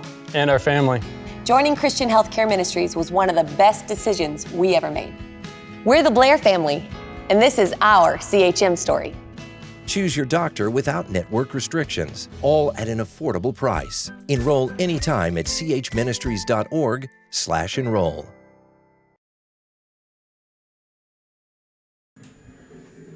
And welcome back here at Logan Field in Nevada, Missouri. Seneca looking down at a 2nd down and 8. I said Seneca Sports Complex a while ago. I meant to say Sports Network. It's hot up here in the press box tonight, so Coach has probably got a nicer temperature down there. Handoff's going to go to Probert to the left side. He's going to let Miller block for him. He's got an opening at the 25, 20, 15, 10, 5. One man to beat. Reaches out for the end zone. Then they're going to say he went out of bounds at the 1. So twice now Probert's had nice carries to the left side and gets knocked out at about the 1-yard line. But again, nobody is near him until he's at the 10-yard line. This Seneca offensive line is just manhandling this Nevada defensive line. Not only the offensive line, Ben, also the guys blocking on the outside are squaring their guys up and staying with them. And I think you're going to probably see, well, Probert's not in there. I was going to say try and give it to Probert for a touchdown, but he's not in there. First down and goal. Handoff's going to go to Miller. Makes one man miss. Into the end zone. Touchdown, Seneca Indians. Touchdown, Roman Miller as he punches it in from 1 yard out. And 5:38 to go. Now Seneca leading 27-0 with a point after pending. I mean, he was able to dance in there without being touched at all. So good job there by the lineman for Seneca. Sherwood will have the PAT coming. Miller, I believe, is also snapping this one as well. Good snap. Good hold. Kick is good. With 5:38 to go here in the first half, Seneca leading 28-0 on the KNEO and Seneca Indian Sports Network. Seneca Indian Athletics is sponsored by Prairie Top Chiropractic. Located at 4556 Quince Road in Seneca, chiropractic physician Seth Wilson offers chiropractic services to Seneca and the surrounding areas. For appointment information, their phone number is 417-776-4556 or discover more at facebook.com/Prairie Top Chiropractic. Prairie Top Chiropractic, where their slogan is Better Health, Better You. Welcome back to Logan Field here in Nevada, Missouri. Seneca leading 28-0. Game brought to you tonight by Campbell Biddlecombe Funeral Home, the Big Nickel, Missouri Southern State University, Marine Center Incorporated, Community Bank and Trust, Newmac Electric, Prater's Pharmacy, Seneca Church of Christ, Freeman Orthopedics and Sports Medicine, and Christian Healthcare Ministries. Right now, Seneca's kind of doing what they want at will with the line. And you mentioned the second level as well. The wide receivers are getting to the linebackers too. So 109 on that last drive, going 50 yards for the Indians. Sherwood on to kick this one away. Helicopter-style kick that's going to be fielded at about the 16-yard line. Dancing around a little bit is the return man, spinning out of the one contact. Brock Pendergraft was the first man there, but Jude King comes in and finishes him off. Good job by Pendergraft to slow him down, and King able to finish off the tackle at the 32-yard line. First down and 10 for Nevada. And Seneca's special teams has been busy, but they've done a good job of, I think this may be one of their best starting positions of the night, Seth. First down and 10 for Nevada. And, you know, even if they don't score here, I think Nevada, you want to chew up some clock and get a first down or two, get yourself some confidence. It's going to be inside handoff to Snyder, I believe it is. He's going to run into his own man and be brought down. Now that's going to be Thorpe. Thorpe's going to get up to the 39-yard line, a pickup of 7 on play, second down and 3. Yeah, they had everybody blocked that time. So that was one of the bigger plays that they've had on the night. You think about, the first down, they got down to the 15, 20-yard line, but 30 of those yards were via penalty. So you can't relax out here either and let them guys have some confidence. They can score quickly. We saw them do that against Aurora last week with touchdown runs of 80 and 85 yards. Going to send a man in motion, and it's going to be the quarterback keeper to the left side.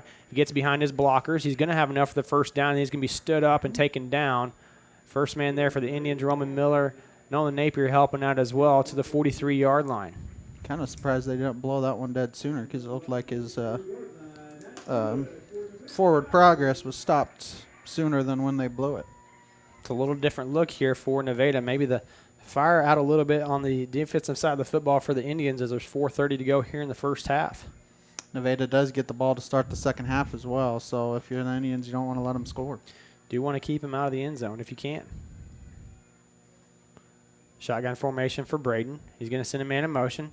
It's going to be an inside handoff to Jackson. He's going to be wrapped up and taken down immediately by Kai Adams. Good read by him. They tried to do the misdirection. Looked like they were going to go to the right, counterplay back to the left because they send him in motion behind Braden. And it's going to be a loss, tackle for loss by Kai Adams, getting back there in the backfield. Great job by the junior linebacker. Loss of 2 on the play, second down and 12. It looks like to me that's our defensive strategy for tonight. Seneca is, hey, stretch him out when they try to run wide. Stretch him out, and our speed from the inside will take care of it. Second down and 12 coming up for Nevada. Again, tight set. They don't change their formation very often. It's going to be a handoff to Jackson on the right side. Kai Adams going to come from behind and take him down as well as Hunter Haynes and Drew Sherwood there as well. No gain on the play. Going to make it third down and 12. Yeah, you notice they gum up the hole, and then Kai Adams just fills in behind and is able to get to him before he can really get himself moving forward. Now that Hunter Haynes, he's hard enough to tackle when he's got the ball in his hand. But I'm telling you what, on defense, he can slip in there and they can't even see him. Yes, he does. He is very elusive and gets the ball carrier, and he's going to put a hit on him too. Now if you're Nevada, you're probably going to look to pass or watch Snyder in that wing-back position going out on a route on this play. And it's going to be Braden look to the backside. He's got a man open. It's going to be in and out of the hands. Good coverage by Drew Sherwood. They're looking for a flag. They were looking for number 28 on that play. That is Caden Klump, 6'1", 180 pounds. I don't think they would have had a first down anyway. He would have been short because it was good coverage. But it would have been fourth and short if they got it to him. Ginger almost had a hand on that one too. Play defense here. Just play D. Yeah, I was going to say, I don't think you sent anybody back. Just base defense here. Under 3 minutes to go here in the first half of play. Braden going to not even drop him back in punt formation. Now he is a little bit, takes another step back. He's going to punt it quickly, almost blocked. Coming through the line, I believe that was keep rolling. Connell Truelock. That's going to roll out of the end zone for a touchback. Just barely got there. So Seneca have it first down and 10 from their own 20 with 2:48 to go here in the first half. As Seneca, like you said, I mean, They've had to drive tonight, and they've been able to do it. You know, they had an 85-yard touchdown drive. You know, they started at, their 28, had another touchdown drive. So right now the linemen are just doing what they want. If you're Seneca, I don't know, the yardage. I know one drive was 85 other than that, and one drive started at the 50, but the other two, they've been pinned back and still been able to score. So Probert in at quarterback now for the Indians. It's going to be a fake toss to Miller. He's going to dance around, come back to the near side. He's at the 25, still on his feet, taking defenders with him across the 30-yard line goes Probert. He's right at the first down marker. He's got 31. He's got 31, so he's got the first down. Seneca, 2 timeouts to play with, still plenty of time, 2:39 to go here in the first half. So you got plenty of time to run the football and still get a touchdown out of this and not give the ball back to Nevada. Yeah, you got Brock Pendergraft playing right or quick guard tonight for the Indians. Doesn't look like Lane Scribner's been in there much tonight. Handoff's going to go to Miller to the left side. He's going to burst through the 35, 40, 45. He's got a man to beat. Going to get down to the sideline, lowers his shoulder at the 41-yard line. Down inside the 40 goes Roman Miller on the big carry. Watch the blocking downfield. Go ahead, Ben. Take us through it. I was just going to say, you see Hunter Haynes there on the outside. He decleats somebody at the 40, and Miller just hops over that defender, and now you're in plus territory at the 39. There's no need to take a shot, but if you were wanting to take a shot, this would be it. 30-yard carry for Miller on that play. Probert, shotgun formation. Looking over the sideline, looking at Coach Hilburn. Hilburn says, go ahead and run it. 1:57 to go here in the first half. Miller, right side, going to get stood up at the line of scrimmage as he had. Now it looks like Nevada's starting to cut the feet of the linemen on the defensive side of the football, so the linemen can't get upfield and get to the second level as Maya was bottled up there and didn't give any room to run. Looks like maybe got a yard on the play to the 38. 1:35 and counting. Like we said, you still got 2 timeouts, so plenty of time to work with here if you're Seneca. Maybe you go to the outside because the outside, A, they can't cut your feet, or it doesn't matter as much, and B, there's been wide open holes for the Indians outside the tackle box. Probert's going to send Haynes in motion. And it's going to be Probert running to the left side. He's going to get stood up again at the line of scrimmage. Now he's just going to fight for extra yards. He's going to get about to the 44-yard line. Yeah, Nevada's saying they've got the ball. I think they're going to say there's no official down. signal yet.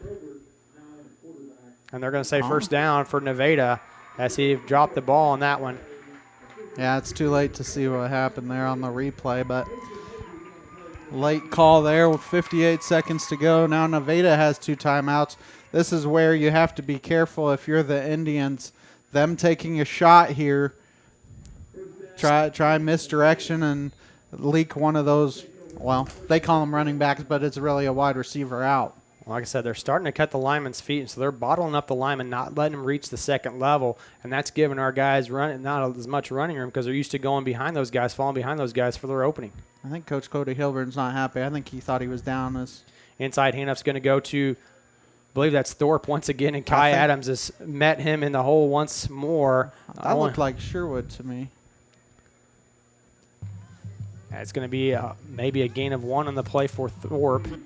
Second down to the 43-yard line. And we'll see what they do here because there's 35 seconds and counting, and they're going a little faster but not a ton. They may have to have a pretty positive play here to want to try and hurry up. You got to stay at home with your guys. Watch them breaking out and going downfield. It's going to be Braden looking to throw. He's got a couple guys open. It's going to be thrown well short of the intended target. Looking downfield for Thorpe. Harris maybe had a line on that one. Yeah, Harris tried to intercept it, and it was at his feet as well. Yeah, Harris had that one read beautifully. I don't think even if that's a good throw, it's completed. And if you're Seneca here, if you get a stop on 3rd down, you could call a timeout and see if you could block a punt or potentially get the ball back and try a long run, something. 3rd down and 9 for Nevada. Slowly up to the line of scrimmage. They take their time. Same formation once again. Wing back, H-back, running back, 2 tight ends. Quarterback and shotgun. Braden going to give the inside handoff to the first man through. Ginger. And that's going to be brought down immediately by Ginger and Dom Brown. Looks like the ball carrier on that one was number 14. That is John Collins. Make it 4th down and about 14 seconds to go in the half. Seneca does take one of their timeouts, but for the Indians, Ginger kind of Reddit held on and kept it from being a bigger gain. If you're Seneca here, you got to stay home because right now Nevada doesn't have anything to lose. So I would not be surprised if they went for it here on 4th down. It's 4th down and 5 coming up for Nevada as new runner for Nevada checks in, giving somebody else a breather. So I mean, they might be able to run a play up the middle or something because we're going to, whatever it is, we're going to play loose. Yeah, we're going to play back and we're going to play soft. Nevada has 2 timeouts. Seneca called that timeout, so they got 1. Seneca, I think, trying to get the ball back and see if you can get a play or 2. And also tonight you haven't seen Blaze Graham on defense. So Blaze has only been out there on the offensive side of the ball. And special teams. Lane Scribner not out there at all tonight. And Ryan Owens not out there at the H-back position tonight. So Seneca down at least 3 starters tonight.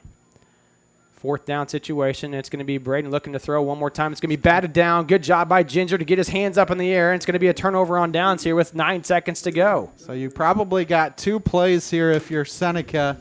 You got to look for probably somewhere, try and get it, 20, 25-yard line.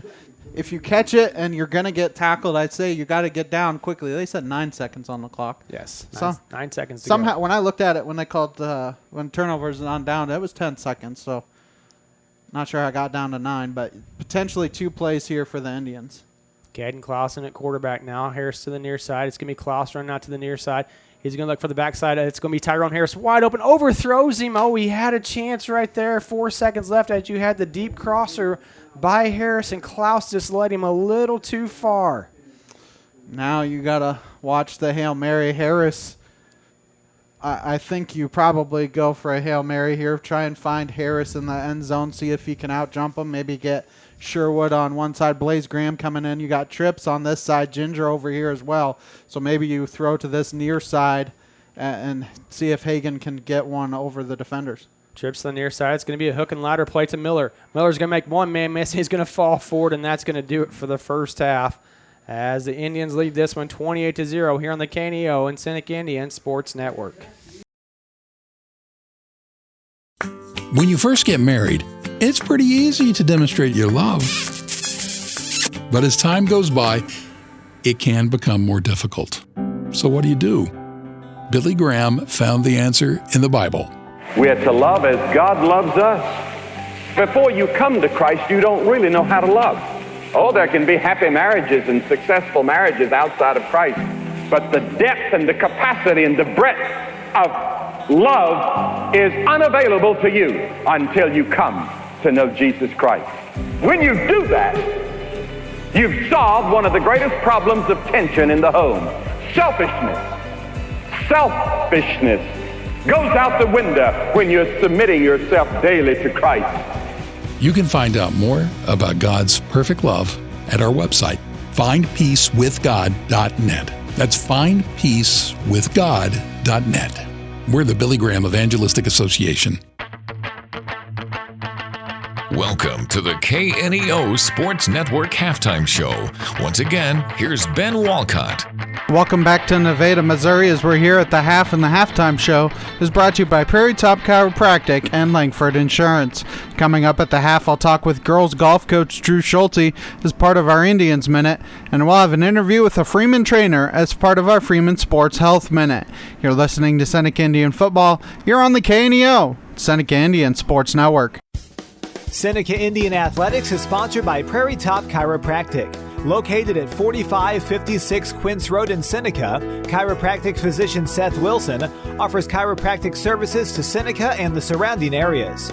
For appointment information, their phone number is 417-776-4556 or discover more at facebook.com/Prairie Top Chiropractic. Prairie Top Chiropractic, where their slogan is better health, better you. The Indians Minute is sponsored by Missouri Farm Bureau Insurance Agent Josh Dodson. His office is located at 809 South Neosho Boulevard in Neosho, Missouri. Welcome to today's edition of the Indians Minute here on KNEO. I'm Ben Wolcott. Today we're joined by the head girls golf coach, Drew Schulte. And Drew, a busy season for you as your girls get going here. You have all 6 of your golfers back and you're able to add another one, so probably exciting for you that you have 7 golfers out this year. Yes, it's great. We've had more than what we've had in the past, and hopefully the program keeps building every single year. That's what we like. And just talk to me a little bit about, I talk to almost every coach about this, just kind of the way the Big 8 kind of contracted and instead of expanded. What does that mean for your girls' golf program? Well, I mean, there's a lot of good golfers in the Big 8. It just reassures us that whenever we go out to the golf course, we got to maintain and practice what we need to get better on. That way we can make the podium. And then you had told me before the interview that you've already had one match or meet already, and then you're getting ready to get into the busy part of your schedule. So how do you feel like the first tournament went for your girls? After the first tournament, I was pleased with what I saw. We've got multiple girls, not just doing golf, but they're also doing cheer and softball, which, is tough. We did come in 3rd place in that tournament. I think we left some putts out there that we could have made, but for the most part, I was very pleased with the improvement they've made since last year already. And then schedule-wise, as you get really ramping up into your schedule, what are you kind of looking forward to as you go throughout the Big 8 schedule and then obviously districts? I mean, the one big thing we're looking for is consistency. You're always, trying to be consistent out on the golf course. And then just, every now and then you're going to have a bad shot of just staying positive throughout the 18 holes. As they're walking, they hit a bad shot. They got a lot of time in between to think about, what happened, to each individual shot. So, just learning from each stroke that they play and, gaining that experience and then taking it on to the next hole. And then districts came out a little while ago. Were there any surprises for you when it came to where your girls sit in districts? No, I mean, what's nice is that I believe it's at Schiffendecker this year, which we play that course, 2 or 3 times during the regular season. So they should get a feel of, how it plays. So, I like it. It's local. We don't have to drive an hour, 2 hours to go to it, but it's a fun course to play. And I'm really happy that it's there. And then final question for you. I'm sure your goals and expectations kind of changed throughout the season, but what kind of are your goals and expectations at the start? And then obviously I'm sure things will change throughout the year. All goals change throughout the year, but I think one of our biggest goals is short-term goal. It's finishing every hole out the best you can. Don't give up on a hole. Golf it's a very frustrating sport, and if you can survive after every single hole, I feel like that'll be good in the long run. But of course, then you get your long-term goals of winning conference and hopefully winning districts and going on. But right now, I want them to focus just on each hole. Like like this one really matters. I mean, every hole matters, but just that short-term goal and trying to finish it out is huge with girls golf. Well, Drew, we want to thank you for taking a couple minutes here on the Indians Minute to talk to us about girls golf, and we'll try and catch up with you later in the season. I appreciate it. Thank you for listening to the Indians Minute, sponsored by Missouri Farm Bureau Insurance Agent Josh Dodson. His office is located at 809 South Neosho Boulevard in Neosho, Missouri. For more information, his number is 417-451-1504. People's Bank of Seneca is proud to support this portion of the game. They offer banking services including checking and savings accounts, CDs, and loans for individuals and businesses.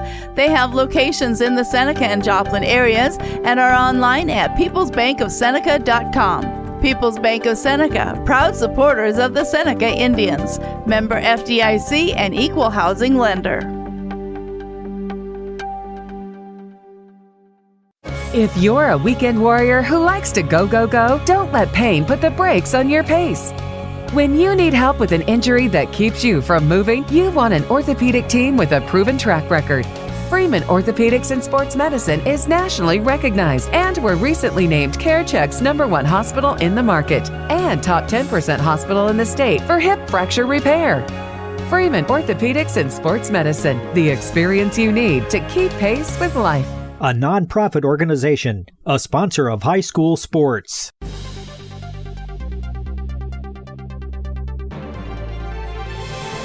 It's time for the Freeman Sports Health Minute. The Freeman Sports Team is proud to serve as the official sports medicine provider for over 20 area high schools and colleges. And welcome to another Health Minute here on KNEO. We're joined by James Bolam with Freeman Orthopedics and Sports Medicine. Today's topic, what types of food should athletes eat to improve their performance? What I find with most of my athletes is really not what they eat, but a lack of what they eat.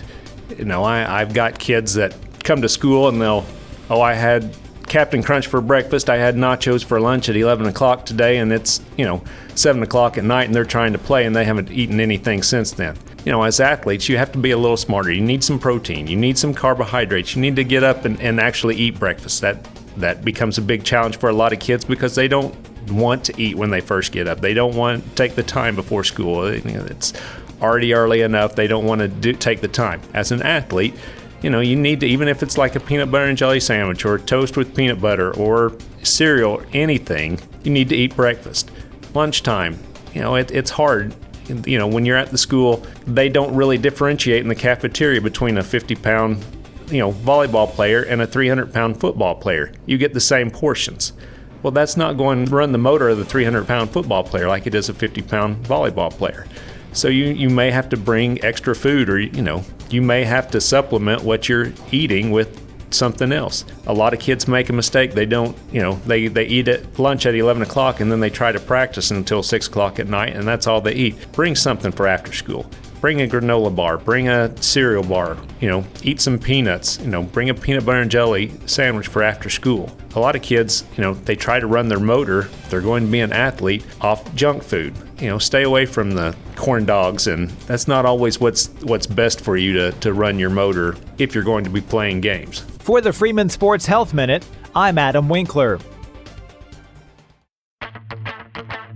Thank you for listening to the KNEO Sports Network Halftime Show. The teams are headed back out on the field. Seth Wilson and Ben Walcott are ready to go in the broadcast booth, and Daryl Harbaugh is returning to the sideline. The third quarter is almost here. Back with more Indians football after this on the KNEO and Seneca Indians Sports Network.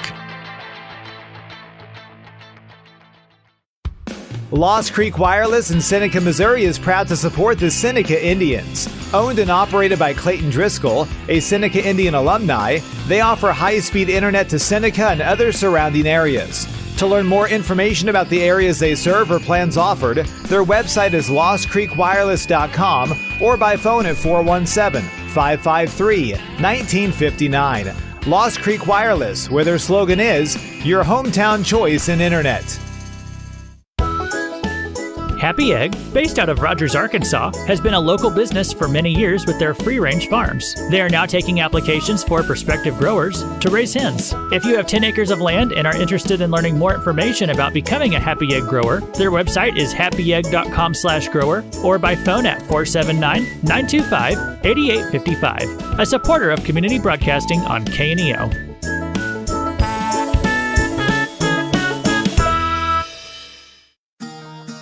Jamie and Terry Langford with Langford Insurance at 910 Washington Avenue in Seneca, Missouri are proud to serve our local area and support the Seneca Pride Marching Band.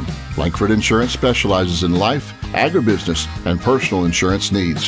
For more information, their phone number is 417-776-5433 or online at www.midaminsurance.com. Go Indians!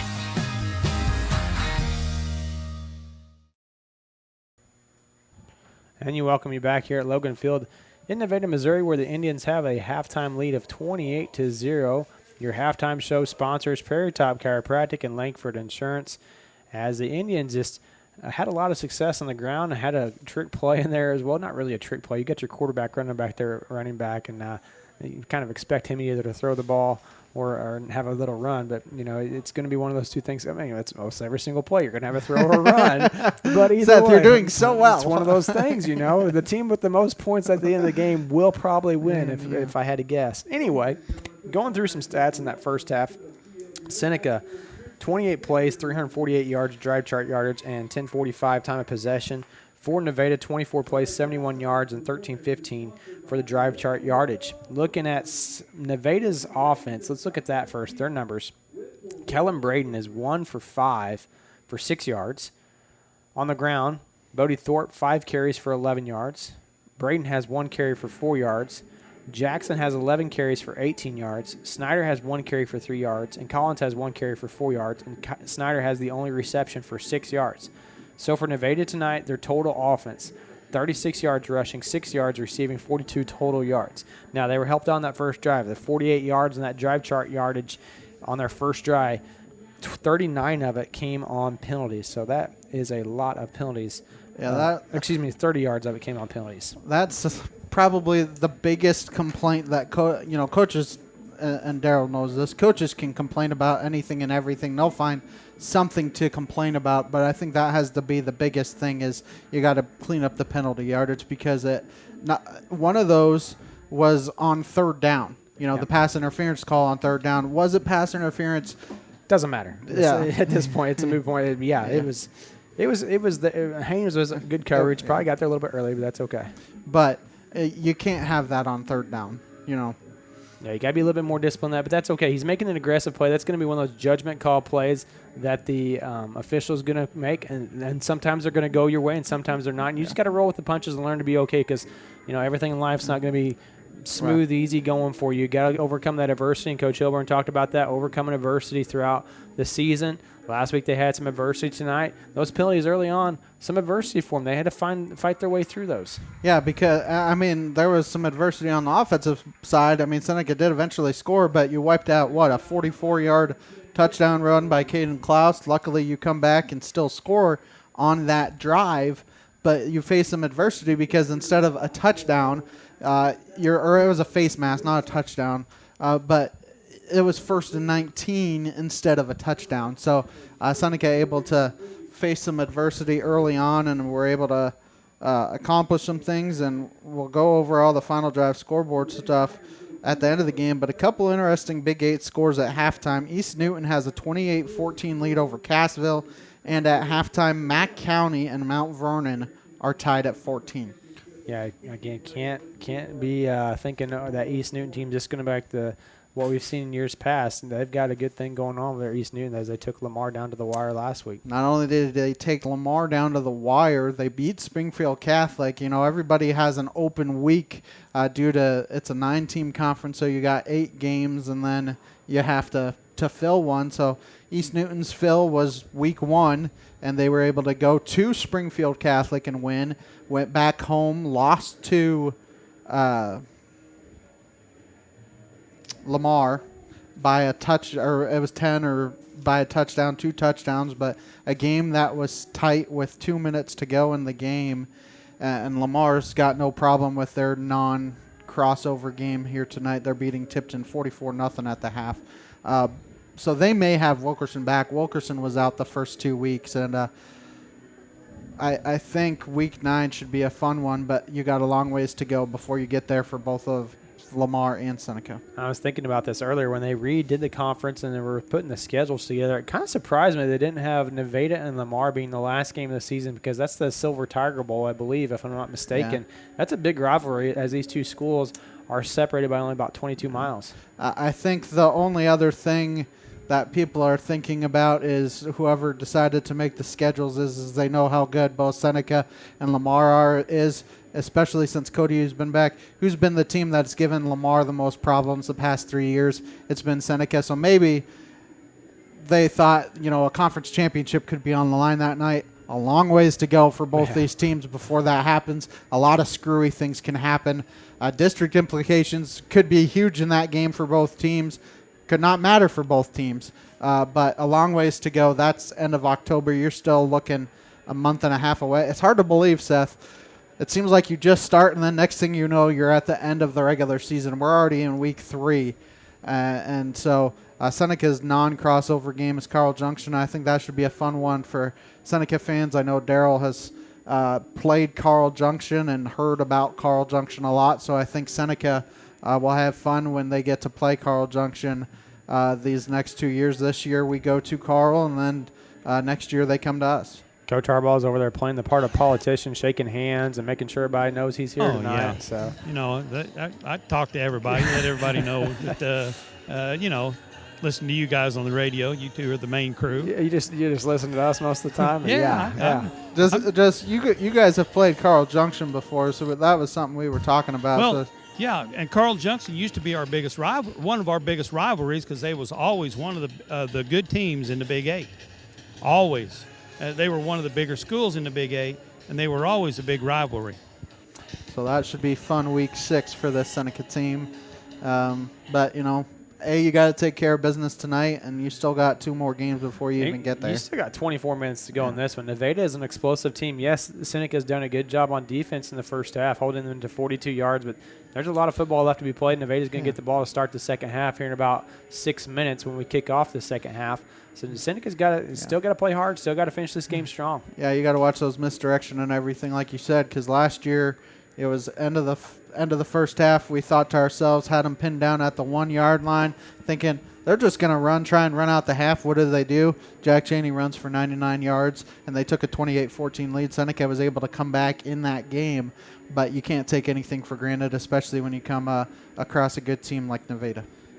Yeah, the 99-yard touchdown run tied a state record, obviously. Seneca does have a record of 99-yard pass reception to Trent Wilson back in 2005, so he does Seneca Indian does hold the record for one of the longest passes completed as well. Yeah, it's kind of hard to beat 99 yards. So Yeah. Unfortunately, they don't allow you to start in your own end zone on a passing play or a running play. We're going to take a break here. We come back, we'll have more halftime show for you. Your halftime show sponsors, Prairie Top Chiropractic and Langford Insurance. Reporters ask me, who is the greatest Christian I've ever known? I always answer, Ruth. She is the greatest Christian I've ever known. Billy and Ruth Graham are together in heaven. But while they were here on earth, their marriage was an inspiration to countless people. When you get married, you're committing for life. It's commitment that's kept Ruth and me together in times of stress or strain or difficulty. The scripture says, husbands, love your wife as Christ loved the church. He loved the church so much that he died on the cross for all of those that were going to become members of his body, the church. That's why he died on the cross and shed his blood. And that's why he rose from the dead, so you could find a new life in him. Come to Christ. Jesus can restore your marriage and your life. Learn more at findpeacewithgod.net. We're the Billy Graham Evangelistic Association. Prater's Pharmacy in Seneca is a proud supporter of the Seneca Indians. The pharmacy is open from 9 to 5:30 Monday through Friday and from 9 to 1 on Saturday. They offer an automatic refill program and internet refill service online at praterspharmacy.com and through their mobile apps. They also have a drive-through window. Prater's Pharmacy at 1711 Cherokee in Seneca, 417-776-8701. Go Indians!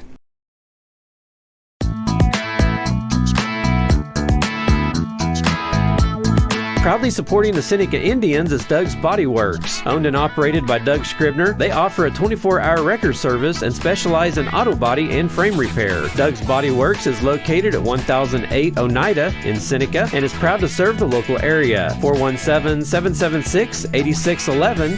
Go Indians!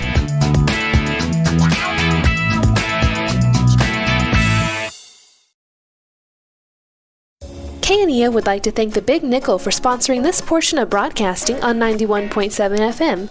The Big Nickel is an advertising shopper for thousands of different items, from automobiles and livestock to help wanted and real estate. It covers a 70-mile radius in the 4-state area and is available in area businesses each week. Located at 1931 East 20th Street, Suite 103 in Joplin, Missouri. Their telephone number is 417-624-4100.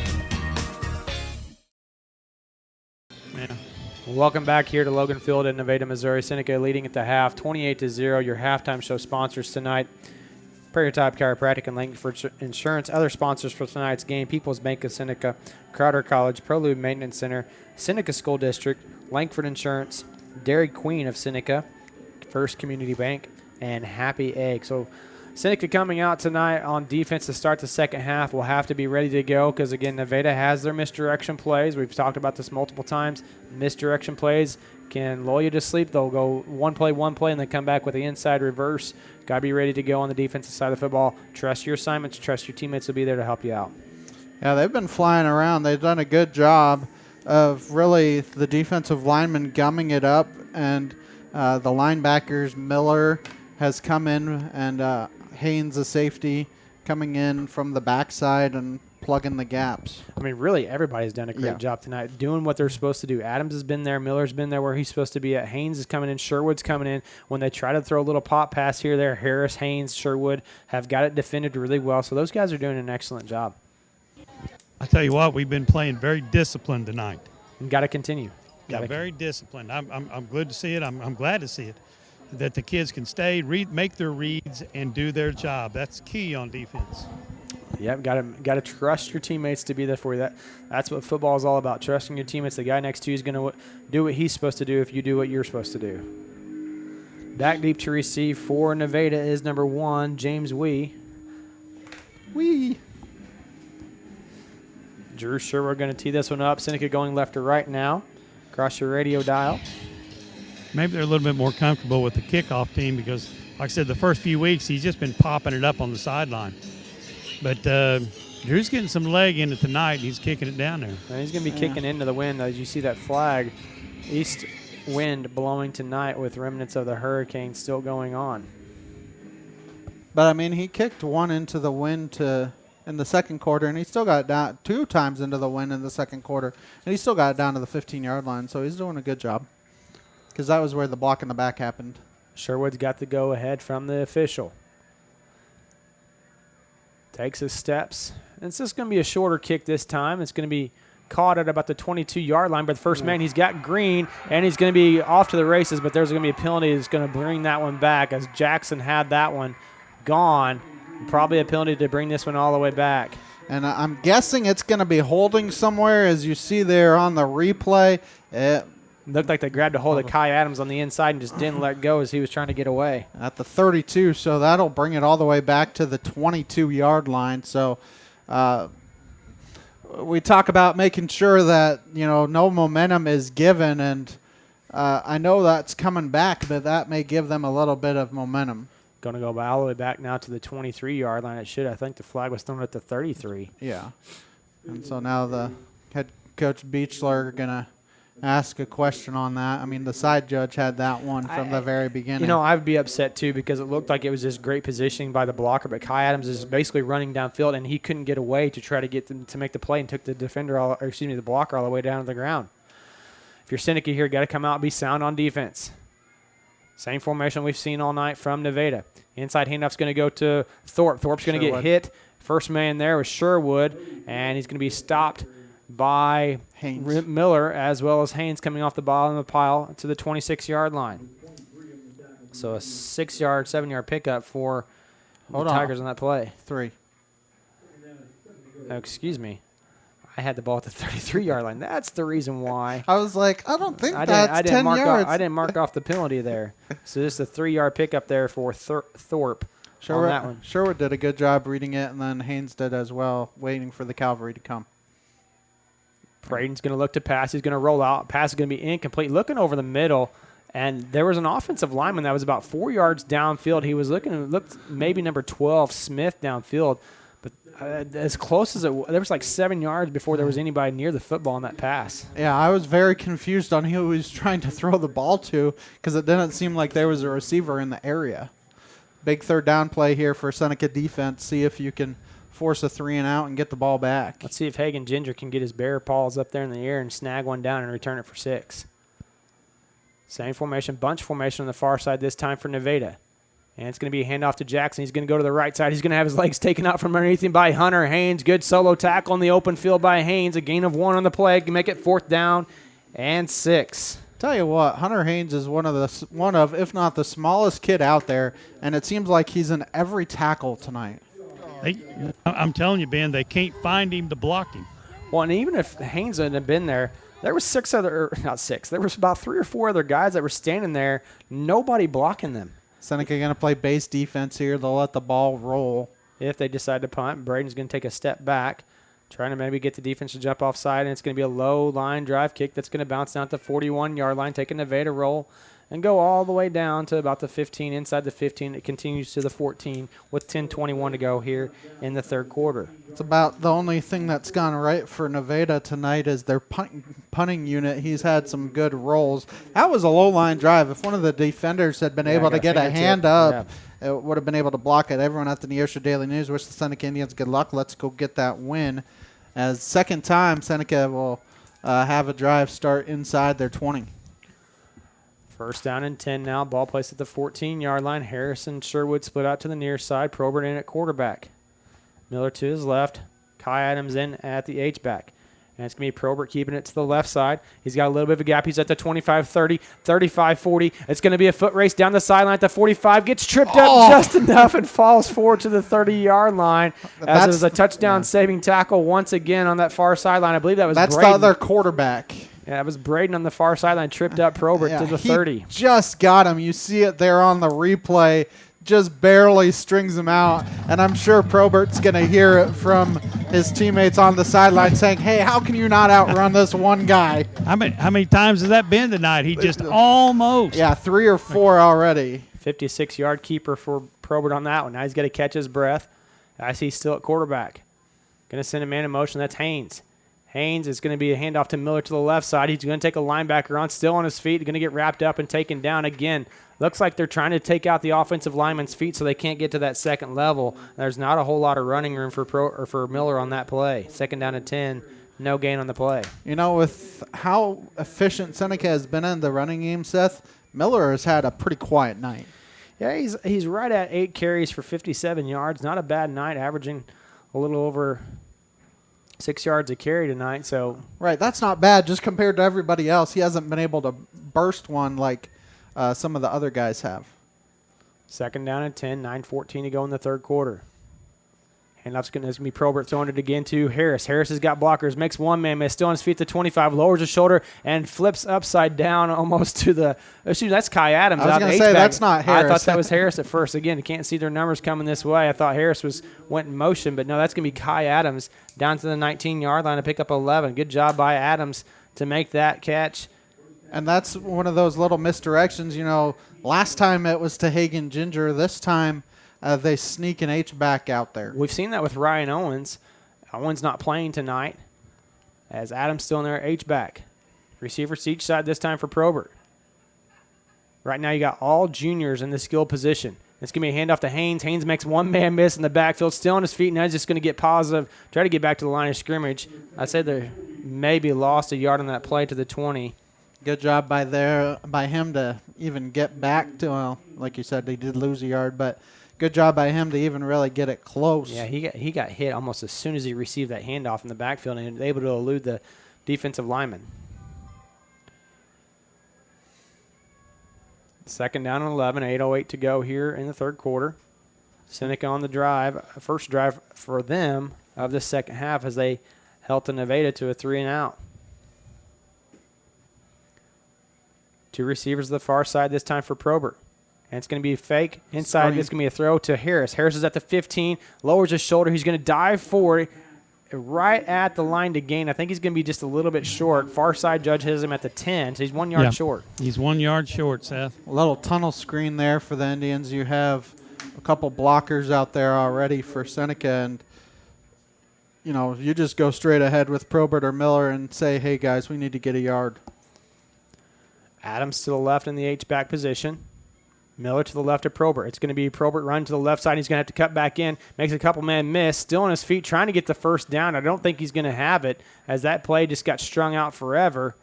Maybe a loss. No, they're saying no gain on the play.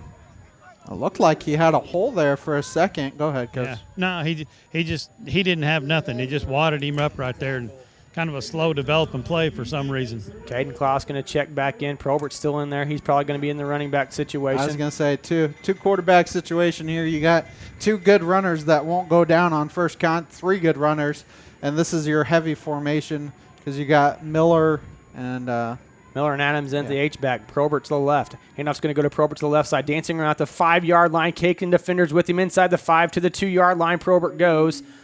And their injured player, Snyder. Snyder slow to get up off the turf, off the grass for the Tigers. First down and goal, though, on the carry by Probert. I mean, you have not only two running backs leading the way as they go quick here. Handoff's going to go to Probert. Dancing around again. He's going to get stepped, spinning out of it. Into the end zone, touchdown, Seneca Indians on the spin move by Brody Probert. Puts him on spin cycle and gets in from 2 yards out, and the Indians add to their lead. Make it 34-0 here as you see it there on the replay. Probert did the bulk of the damage for Seneca. And with an extra point, if you can make it, you potentially get fast clock here in the second half. On to attempt the PA is for Drew Sherwood. Good snap, good hold. Defender's in his face, but he puts it through the uprights. 6:23 to go here in the third quarter. Seneca leads 35-0 here on the KNO and Seneca Indian Sports Network. Seneca Indian Athletics is sponsored by Prairie Top Chiropractic.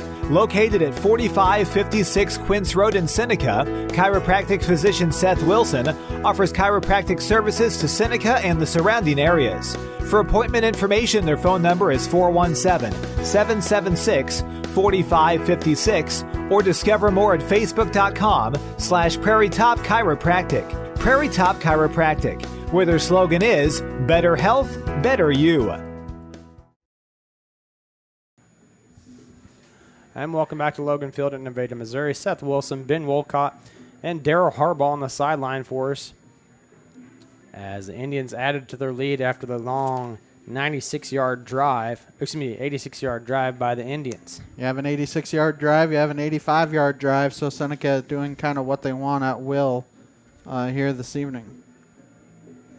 8 plays on that last drive. The big one was a 56-yard sideline burner that Brody Probert had.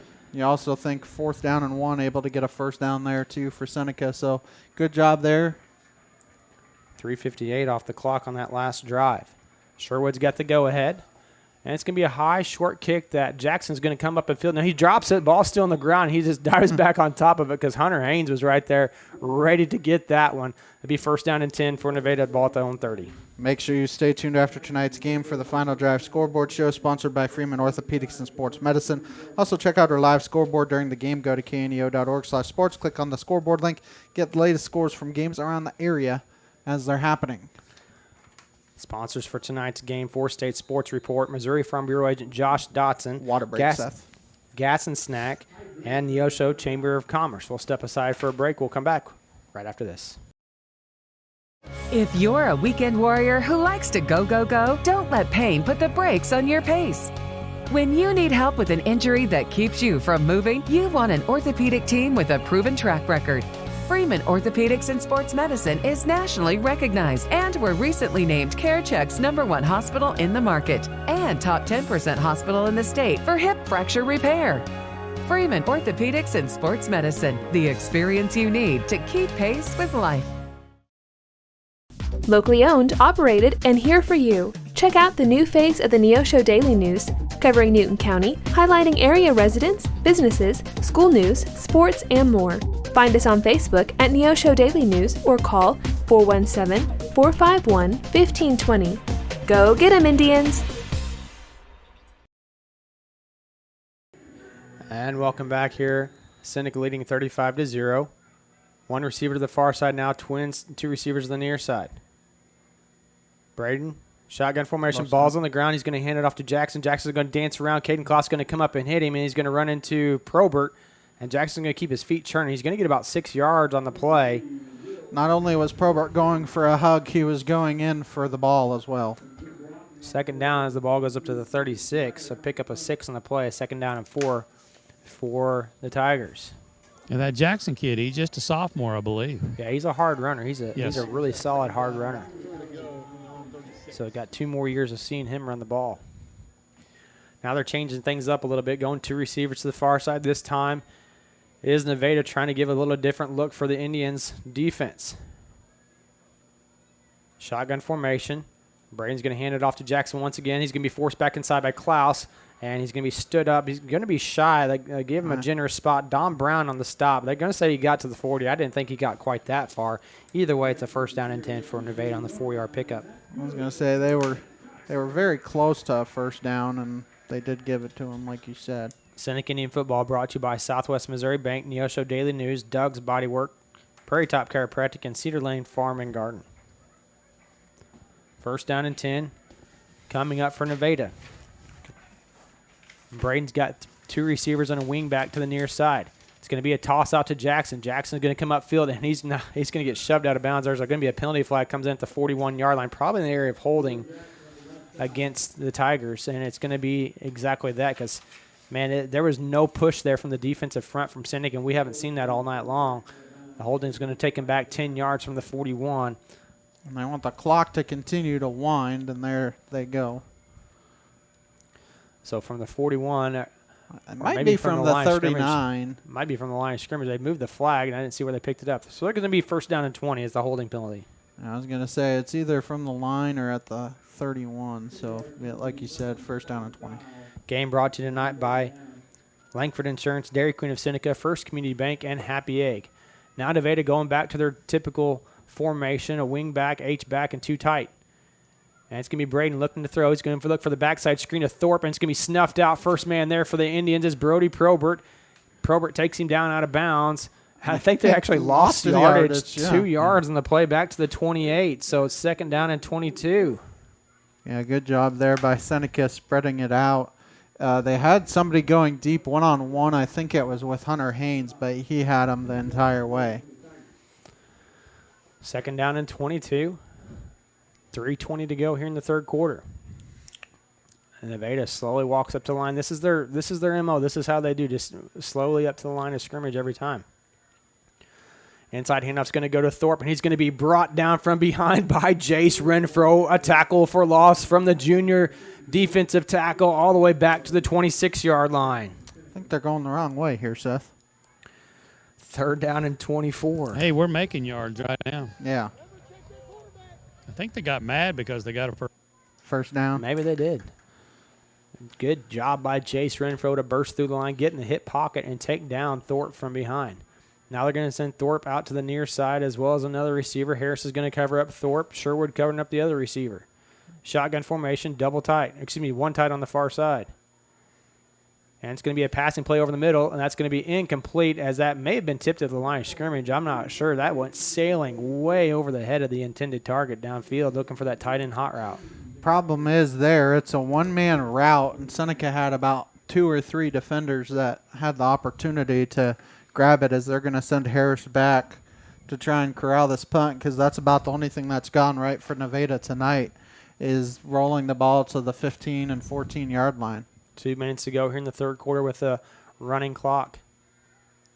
Make sure you have your man if you're the Indians. You don't want to get too high in the air. You don't want to tip it as it's probably going to go out of bounds. And it does inside the 40-yard line. We'll see where they mark it, see where it went out of bounds at because Seneca will have it first down and 10. They're going to say it went all the way down to the 32. I thought it went out before that. That's the 37. I thought it went out before that. Either way, at the 37-yard line. Keep up on the latest Seneca broadcast ball game schedule. Be sure to like us on Facebook, facebook.com/KNEO Radio. Follow us on Twitter at KNEO917 Sports. Seneca softball, winners of 2 straight. We'll have Monday, Tuesday, Thursday next week. Have all those broadcasts for you. And then they head to Branson next Friday, Saturday. So a busy week for the Lady Indians. Congratulations to them. Beating Logan Rogersville tonight, 5-3. Seneca Youth League will be at home tomorrow. I think they're hosting Neosho. Shotgun formation for Probert. Going to send Haynes in motion. And it's going to be Haynes running the jet sweep to the left side. He's going to bounce to the outside at the 40, spin move at the 45. Going to be taken down at the 46, a 9-yard pickup by Hunter Haynes on that carrier. He's just pinballing off guys, bouncing off them, and able to get a couple extra yards there. Up to the 46-yard line. Do you notice, I mean, as small as Hunter Haynes is, he's always moving forward when he goes. Something he's probably talking about that youth league that plays tomorrow. I remember watching those guys back when they were playing the youth league. I mean, just going forward, constant forward momentum. They went down to Branson and Waynesville and other places like that back when they were playing travel football.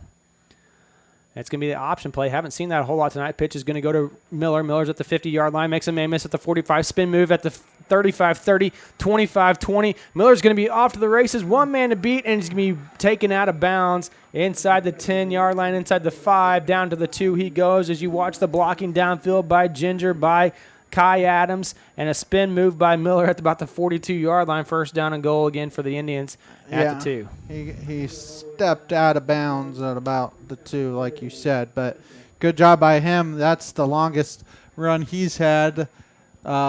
The clock is at 9 seconds, so we'll see if Seneca bothers snapping it here, see if they get it off before the end of the quarter, and they do. Handoff's going to go to Miller. He's going to go right up the middle into the end zone. Touchdown, Seneca Indians. Touchdown, Roman Miller, as he caps off the drive with a 2-yard touchdown run to make it 41-0. Just going over that left side. I think that's Pendergraph. You have a pulling guard out there as well. Dives in to the end zone for the touchdown, and you'll have the extra point here before the quarter break as well.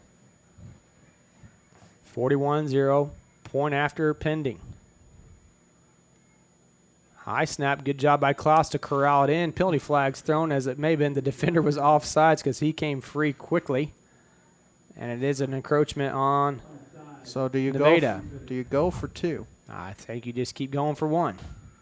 They're going to decline the penalty, it looks like, and the kick was good. You can't. They can't. I was going to say you can't because they were shaking their hands no over well, there. You can decline the penalty, but you can't can't take the result of it, Okay. I think is what they're saying. They're saying, let's put it right there. Yeah. Same position once again. Roman Miller, the snapper. Caden Klaus, holder. Good snap, good hold, and good kick. Start the fourth quarter. We come back. It'd be 42-0 in favor of the Indians here on the KNEO and Seneca Indian Sports Network. So there I was, sitting next to my nephew playing on his Etch-a-Sketch pad. We had so much fun drawing fun and silly pictures together. But the cool thing was that if we messed up, we just hit the start over button. Lots of people wish they could do that with life, and that's exactly what God did for us. He sent Jesus to die for our sins so that you and I could have a second chance, a clean slate. To find out more, call 1-888-NEED-HIM. 888-NEED-HIM. The Roper Kia 4-State Sports Report will provide up-to-the-minute scores and highlights from around the 4 states.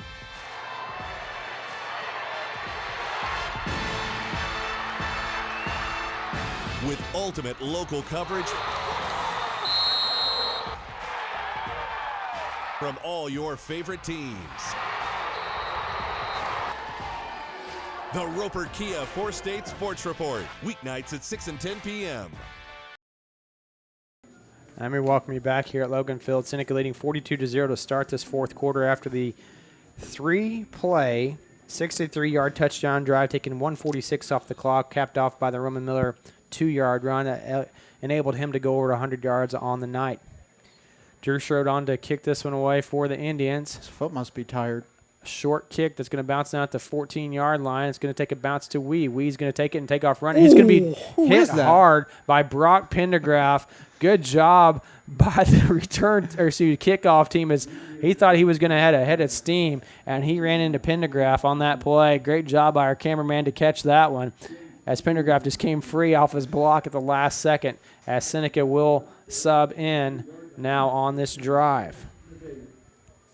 Game brought to you tonight by Campbell Biddlecombe Funeral Home, the Big Nickel, Missouri Southern State University, Marine Center Incorporated, Community Bank and Trust, Newmac Electric, Prater's Pharmacy, Seneca Church of Christ, Freeman Orthopedics and Sports Medicine, and Christian Healthcare Ministries. Now we got some second-team guys playing now for the Indians. I think it's still first-teamers for Nevada. There's your misdirection. And it's going to be stood up immediately. Good job. First man there for the Indians. Jude King and Silas Ball both there to make the big stop. I'm not even sure he got back to the line of scrimmage and no more. He lost 2 yards, Seth. Yeah. All the way back to the 22. Okay. Or, 20-yard line. I think the original line of scrimmage is at the 23. So, yeah, he's somewhere at 20, 21-yard line, 20-and-a-half-yard line. So, loss of 2 on that play. I think that was Snyder on that carry. Second down and 13. Going to send a man in motion. It's going to be a handoff to him now. It's going to be Wee trying to get to the outside. It's going to be spun back around and waiting for the rest of the cavalry to come in, and they're there. Oh, excuse me. That's going to be Snyder on the carry up to the 25-yard line, so pick up a 5 on the play. Makes it 3rd down and 8. Still good job there by the Indians rallying to the football. And, these are second-teamers going up against some first-teamers, and they're flying around just as much as the regular starters are. And you think about it, this Seneca team, you're down 3 starters tonight, and you're still putting up this kind of performance. Got to continue to work hard. 2 receivers the far side now for Braden. As he's going to hand it off on our little RPO action. It's going to be bounced out to the outside, and this is what we see from Nevada they're capable of. Jackson's going to make a couple guys miss, and finally going to be brought down from behind by Connell Trueluck. The biggest play of the night for Nevada comes against Seneca's second team players, JV players. Yeah, those guys looked like they had him there for a minute bottled up, but I think that's one of those ones where somebody may have missed their key and let him through. Well, he got bottled up just a little bit. Nobody was there to kind of finish him off as there's 9:39 to go here in this game. Seneca leading 42-0. And that they were there in the previous plays. That one got a little bit too far outside the containment. One guy got pushed back inside and allowed Jackson to spring to the outside. 2 receivers on the near side this time for Braden. 1 wing back to the far side. He's going to send the wing back in motion. That's going to be Snyder. Snyder trips up a little bit, and then coming in to help wrap up is Jude King, as well as Jagger Wilson. Looks like he got 6 yards on the play. So up to the 45-yard line, 2nd down and 4. Keep up on the latest Seneca broadcast ball game schedule. Be sure to like us on Facebook, facebook.com/KNEO Radio. Follow us on Twitter at KNEO917 Sports. Under 9 to go in this one. 2 receivers on the near side once again. Snyder at the wing back on the far side. Handoff's going to go. No, it's going to be a passing play up the middle, and it's going to be incomplete. Good coverage by Jagger Wilson, but I don't think that he had a chance on that. Was Collins, the intended target. And it's going to make it 3rd down and 4. Community Bank and Trust, proudly serving our customers for the past 140 years. You may visit their branch at 1102 South Cherokee for all your banking needs. Member FDIC, an equal housing lender, proud sponsor of the Seneca Indians. 3rd down and 4 coming up for Nevada. Again, same look. 2 receivers split out to the near side. 1 wing back on the far side. And the backfield is Jackson. Handoff's going to go to Snyder, but there's going to be a penalty as a false start from the far side. Judge throwing his flag in the air. I have to think one of the lines. Oh, it's going to be defensive encroachment on the Indians. It's going to give them a free 5 yards. So if you're one of those guys, you got to pay attention where you're at on the line of scrimmage. You can't be offsides lined up in that neutral zone, 1st down and 10. You notice a couple of the 2 best drives have been aided by Seneca penalties. Well, they did have a 24-yard play a while ago, their biggest play of the night. That's been the only double-digit play of the night so far, as I just gave a commentator's jinx to the field. If you notice, see what happens.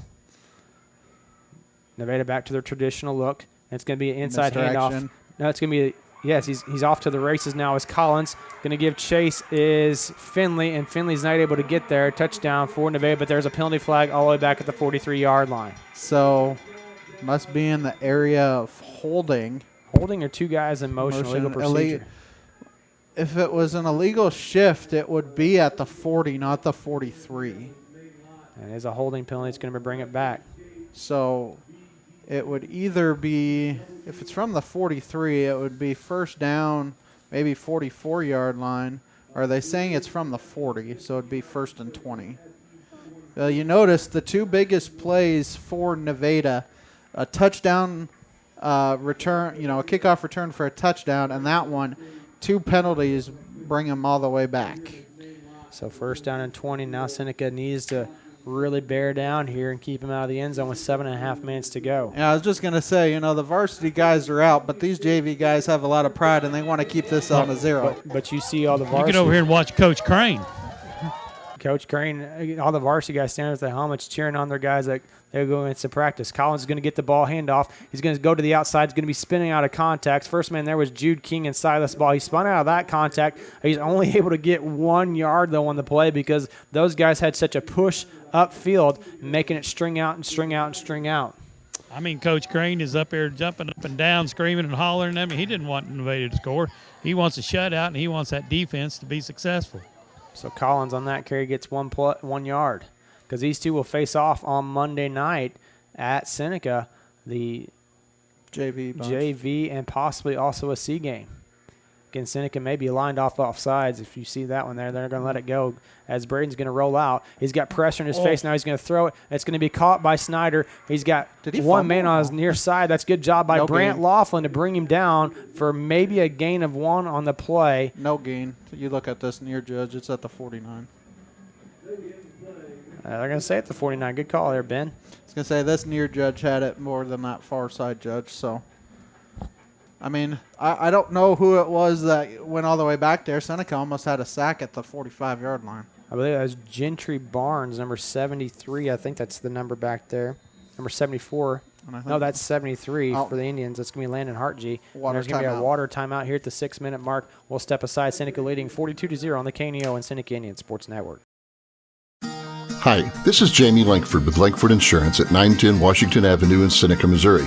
My wife Terry and I are proud to serve our local community and support local high school student athletes. Lankford Insurance specializes in life, agribusiness, commercial, and personal insurance needs. Please stop by and see us at our office or call us at 417-776-LIFE or visit us at www.midaminsurance.com.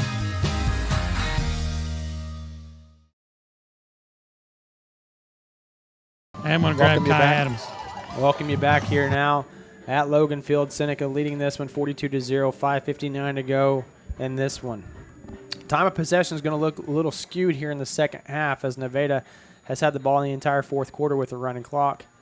And now there's some question about some equipment maybe as Hartg's trying to get his knee pads rolled down. 3rd down and 19 coming up for Nevada. Back to their base set. Snyder at the wingback on the at fullback. And it's going to be inside handoff to Collins. Collins going to spin it back. He's got blockers on the outside, makes one man miss. And he's going to trip him up just enough, as I believe that was number 11 on the far sideline. Just fell down, Easton Haynes, but able to trip up Collins at the 39-yard line, a pickup of 10, 4th down and 9. Misdirection is working against this JV bunch, so you'll have to watch that here on 4th down. So a 10-yard pickup on that carry, only their second double-digit play of the night. And it's still 4th down and 9. 4th down and 9. So Seneca defense here needs to stand strong. Got to make sure you stay with your keys. 1 receiver split out to the far side, 2 receivers on a wing back to the near side. Braden's going to look to throw. He's got a man open across the middle. I'm not sure who he was throwing that to because Snyder was wide open. Either way, it's going to be a turnover on downs. Must have been batted down because Aiden Crane is jumping up and down. It looked like they did their job.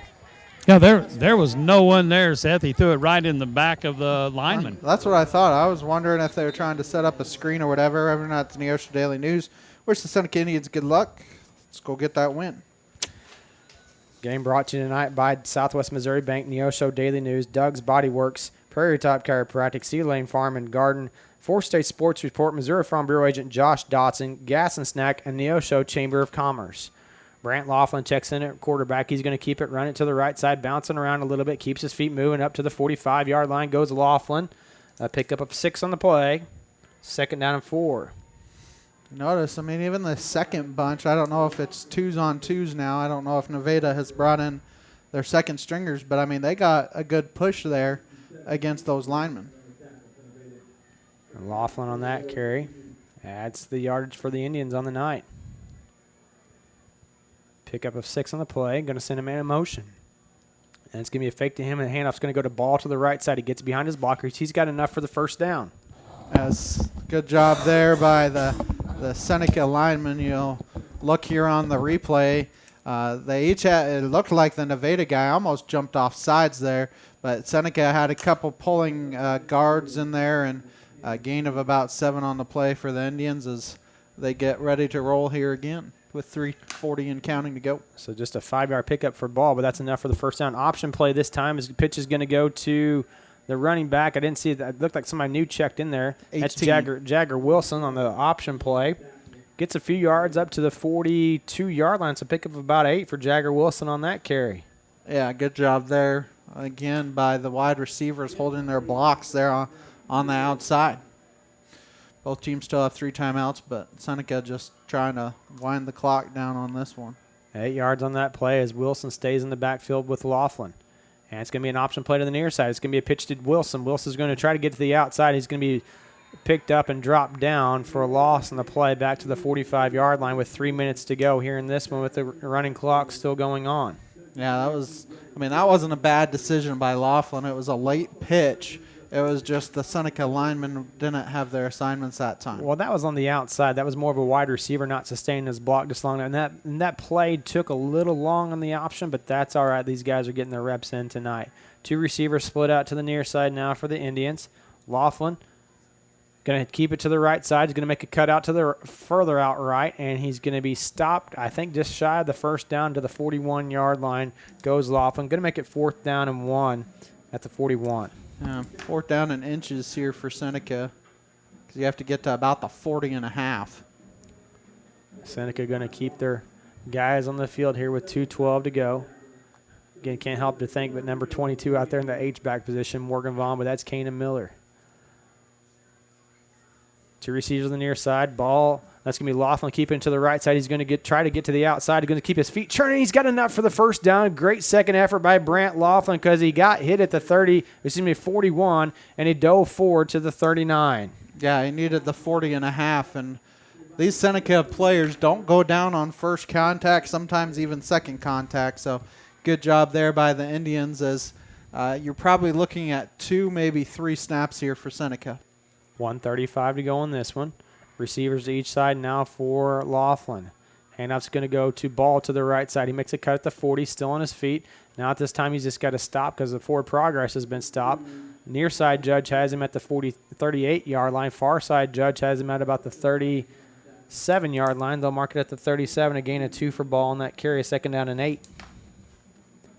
Enjoy watching these guys get out there and Friday night because they go on there just as hard as what they would on a Monday night, or if they were starting on a Friday night, they're playing hard, playing their hearts out. Love to see that from these guys. Yeah, always exciting when the bomb squad gets in, as Coach lovingly refers to them as. Low snap this time. Laughlin's going to keep it to the right side, makes a cut back at the 36-yard line. Spin move there. He's got his ankle held onto there by the defender. He's just going to fall forward to the 34, and they'll have to maybe run one more play. That should be it. That should be the game. Well, they put 25 on there. There they go, back to the 40. So that should be the ball game. Looks like Seneca's going to retreat to the sideline with 28 seconds to go here. So the final play took it down to the 34-yard line, a 3-yard pickup for Laughlin on that carry. And that's going to wind the clock down to 17 seconds as Seneca celebrates on the sideline. A different game than what we saw a year ago because Seneca is going to win this one going away 42-0. We'll be back with the postgame show right after this.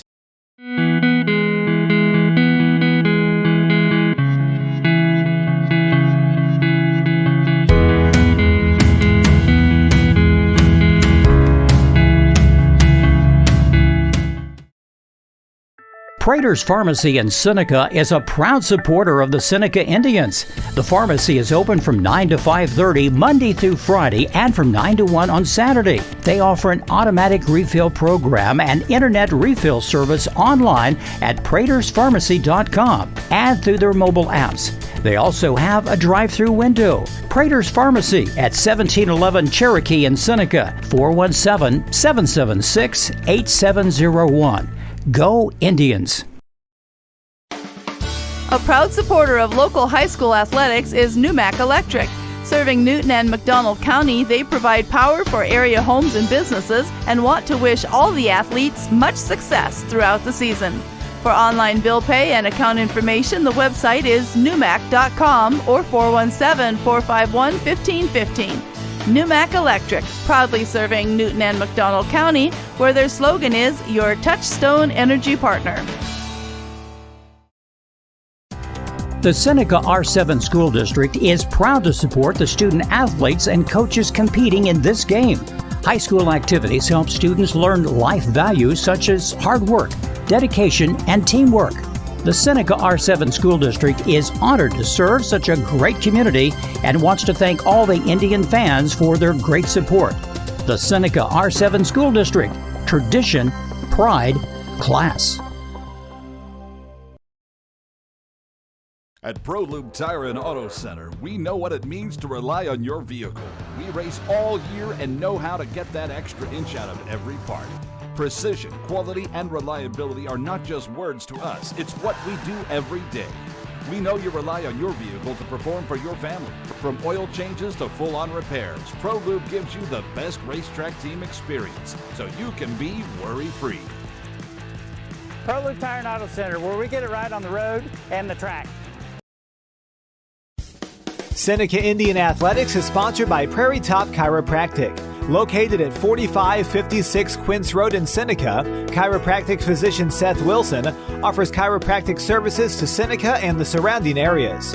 For appointment information, their phone number is 417-776-4556 or discover more at facebook.com/Prairie Top Chiropractic. Prairie Top Chiropractic, where their slogan is Better Health, Better You.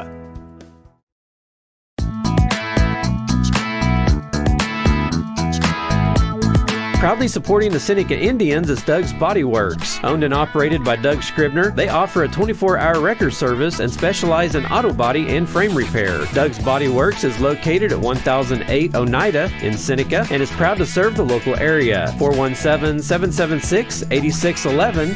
Go Indians!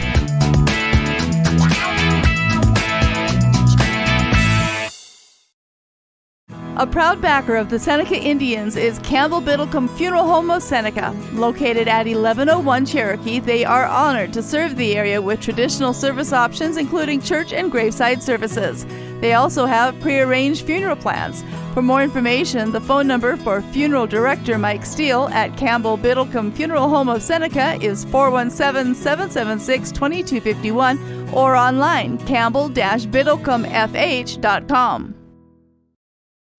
I am a Missouri Farm Bureau insurance agent, and I'm here to talk about life, your dreams, your work, your family, and how you can protect it all with a company that will talk to you with the honesty of a farmer and take care of you with the integrity of a neighbor. I'll make sure no detail is left uncovered so your family can breathe easy. Because just like you, I chose to build a life in Missouri too. I'm a Missouri Farm Bureau insurance agent, and I'm from Missouri for life. I am Josh Dotson with Missouri Farm Bureau Insurance Services. If you're in Missouri, I'm for you. And welcome back here at Logan Field in Nevada, Missouri, as the Indians are victorious tonight, moving to 3-0, 42-0 over the Tigers. Looking at the second half, drive chart yardage, 19 plays for Seneca, 176 yards, 10:48 time of possession, and about 5 minutes of that was a running clock. For Nevada, 13 plays, 42 yards, and 13:12 time of possession. Again, about 6 minutes of that was a running clock for them.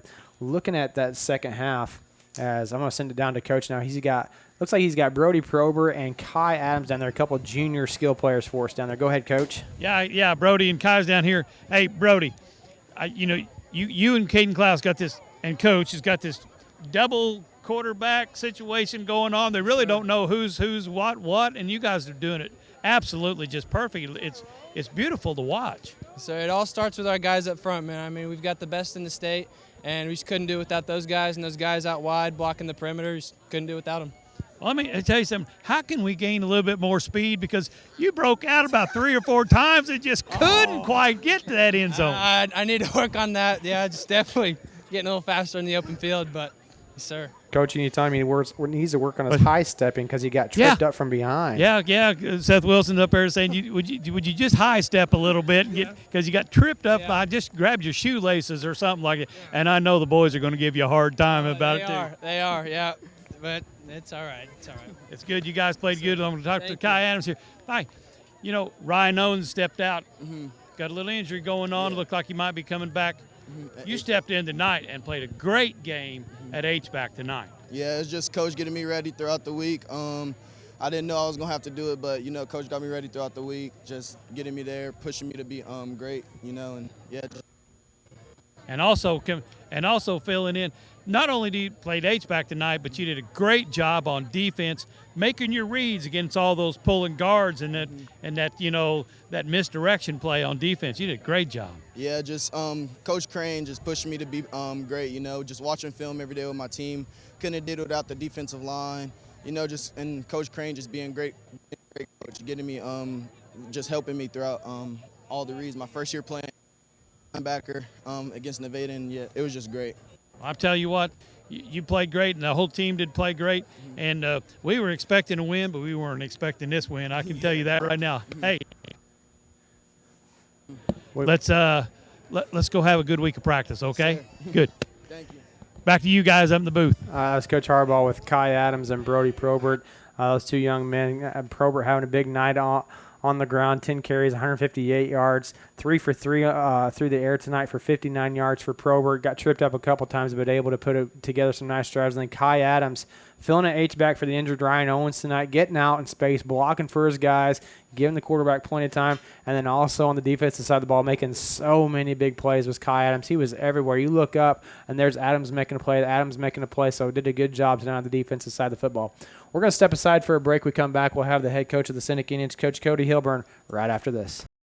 Dairy Queen Grill and Chill in Seneca is the place to go before or after the game. Check out their amazing menu of fan-favorite blizzards like Oreo or cookie dough. Happy hour is daily from 2 to 5 p.m. That means everything you can drink from a straw is half price, excluding premium shakes. Don't forget to grab one of their $7 meal deals or their signature stack burgers and top it off with a Misty Slush. The Dairy Queen Grill and Chill in Seneca, located at 308 Washington, open daily from 10 a.m. to 10 p.m. Proud to support the Seneca Indians. Hi, this is Jamie Lankford with Lankford Insurance at 910 Washington Avenue in Seneca, Missouri. My wife Terry and I are proud to serve our local area, and we're also proud to support the Seneca High School Pride Marching Band. Lankford Insurance specializes in life, agribusiness, commercial, and personal insurance needs. Please stop by and see us at our office or call us at 417-776-LIFE or visit us at www.midaminsurance.com. The Neosho Area Chamber of Commerce is an organization that exists to make Southwest Missouri a better place to live. That is why they are proud supporters of high school athletics.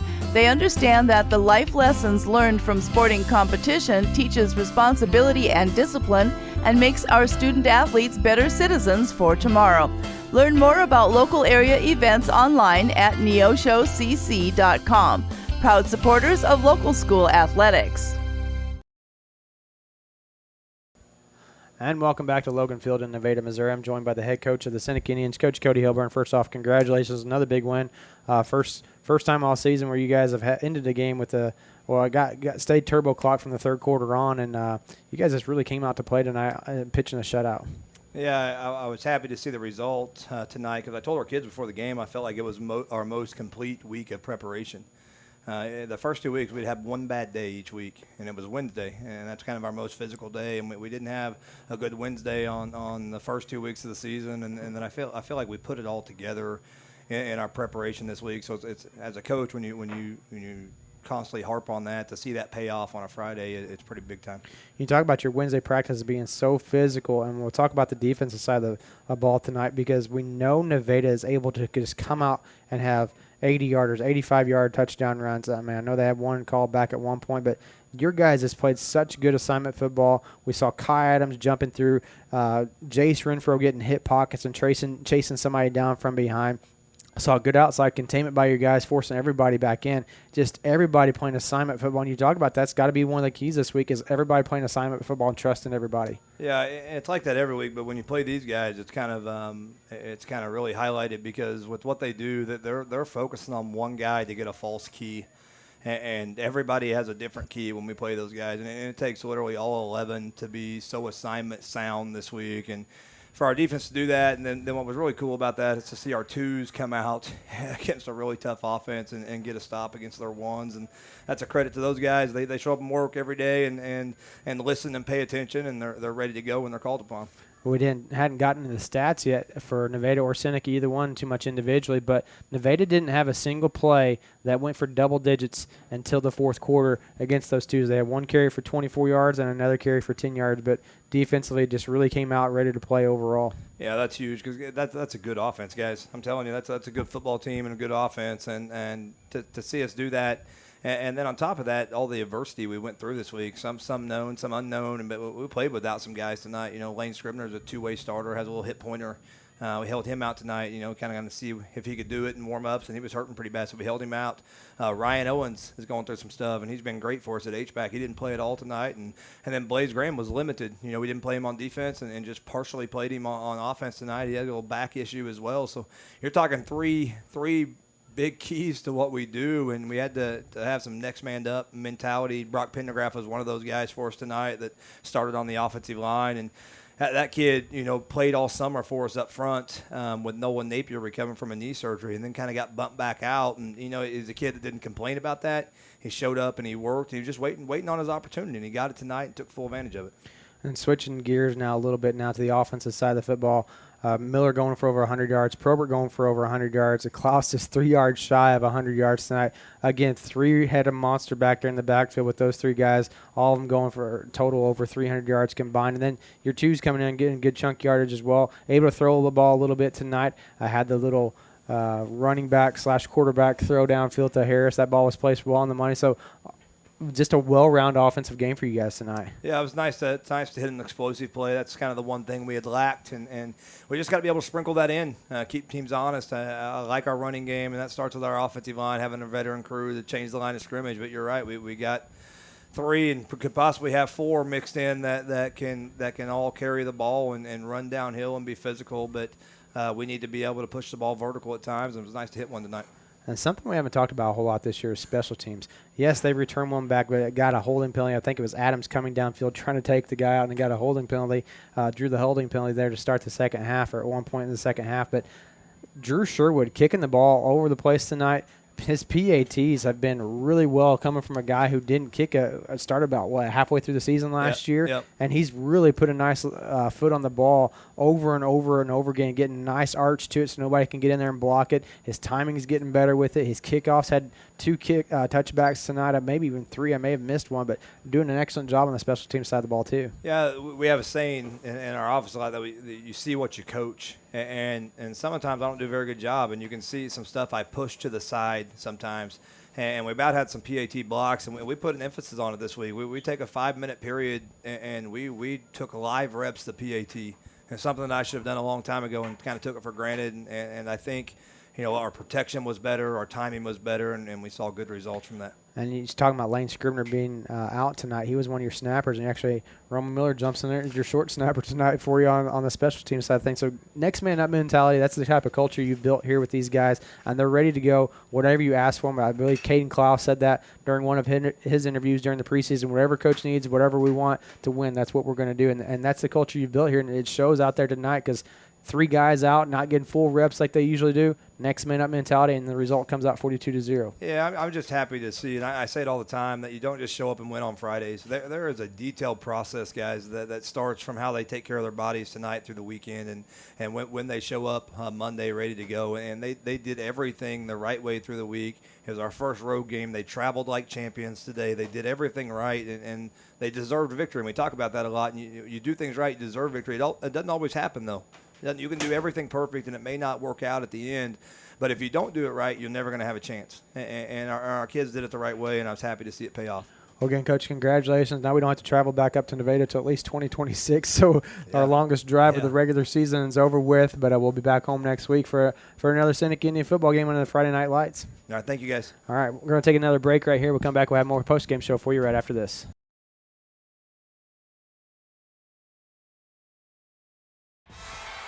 The Roper Kia 4-State Sports Report will provide up-to-the-minute scores and highlights from around the 4 states.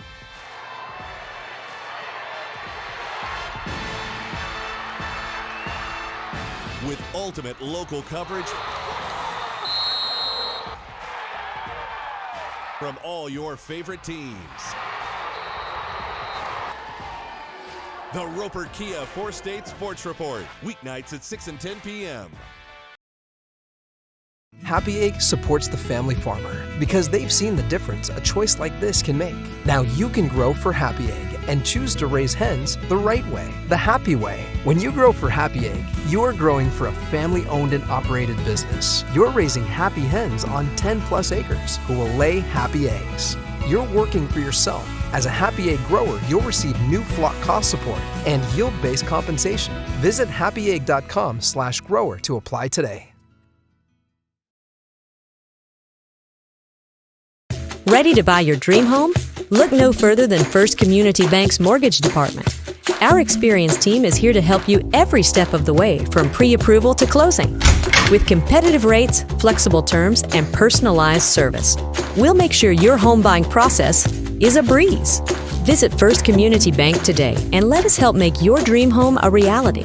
First Community Bank, where community comes first. Member FDIC, Equal Housing Lender.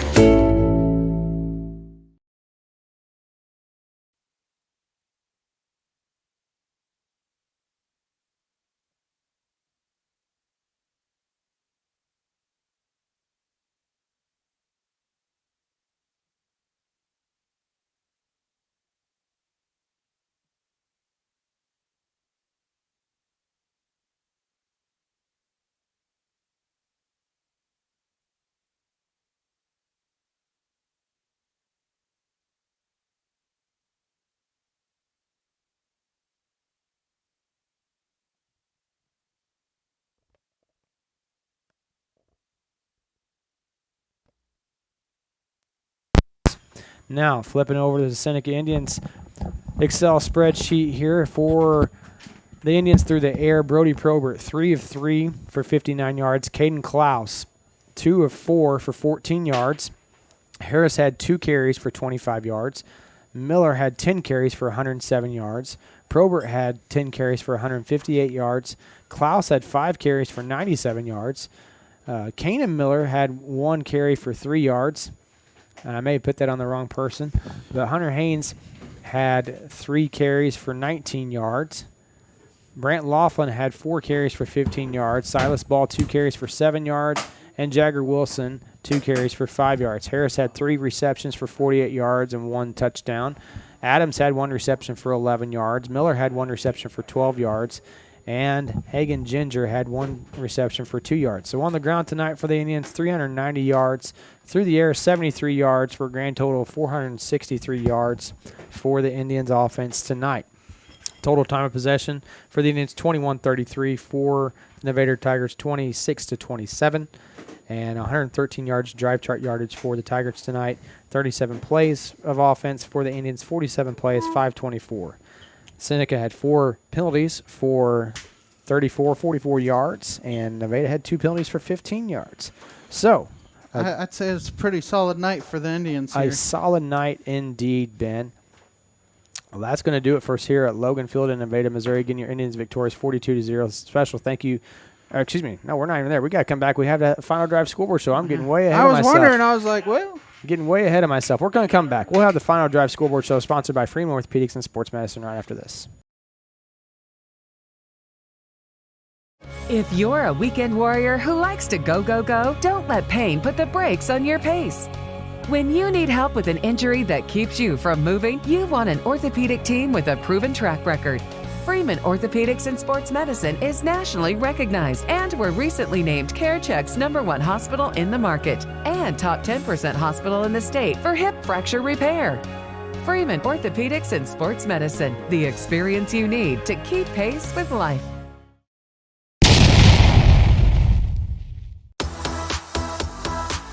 Welcome to the Final Drive Scoreboard Show on the KNEO Sports Network. The Final Drive Scoreboard Show is sponsored by Freeman Orthopedics and Sports Medicine, the official sports medicine provider for over 20 area high schools and colleges. See how one of their certified physicians, certified athletic trainers, or therapists can help you get back in the game. Now, let's go back live to the stadium for the Final Drive Scoreboard Show on the KNEO Sports Network. And welcome into the Final Drive Scoreboard Show, sponsored by Freeman Orthopedics and Sports Medicine. Run through your Big 8 scores. Fourth quarter score, Mount Vernon over McDonald County 42-14. That was all knotted up at 14 at one point at halftime, and Mount Vernon came out in the second half ready to play. East Newton over Cassville right now. Fourth quarter score 42-21. So the Patriots of East Newton are for real this year. They're got to be ready to play against those Patriots. Yeah, we don't play them till week 8, but, at that point, things are going to be interesting. Aurora over Monette. That's a third quarter score, 26-12. And Lamar having no problem with Tipton tonight, 44-0. That could have been over at the half, but they're running clock in the second half. Interesting scores in the COC, Seth. Kickapoo has taken a 26-21 lead over Webb City. Neosho might be looking at improving to 3-0, and Lebanon going to 0-3, as Neosho has a 21-14 lead in the fourth. Willard and Waynesville into shootout. Willard has a 38-35 lead in the fourth. Carthage has a 49-14 lead over Glendale in the fourth. Republic 35-0 over Ozark in the third. And Nixa beats Joplin 49-0. A lot of these games still going on because we had a fast clock in the second half. So I'm going to switch on down here as I'm having some issues with the Ozark Mountain Conference. There you go. Thank you, Ben. West Plains over Hillcrest tonight, 35-7. Logan Rogersville at the half, 32-6 over Central. Branson over Bolivar, 35-0 tonight. And Carl Junction winning 36-0 over Marshfield. In the Mid-Lakes Conference, Stratford beating Springfield Catholic 35-0. Reeds over Clever in the third quarter 20-6. Forsyth beating Hollister at the half 30-7. And Fairgrove beats Buffalo 29-14. And switching on down to the Southwest Conference, Pierce City over Sarcoxy 14-0 at the fourth quarter. Stockton over Ash Grove 18-0 at the half, and Marionville easily getting past Skyline tonight by a score of 54-6. Looking at 8-man independent football tonight, Shawnee Mission over Pittsburgh in the fourth quarter. That's 30-15. New Heights all tied up with Greenfield tonight, 32-32. That's a fourth quarter score, and Lockwood having no problem with Jasper, 64-6. Your final score there.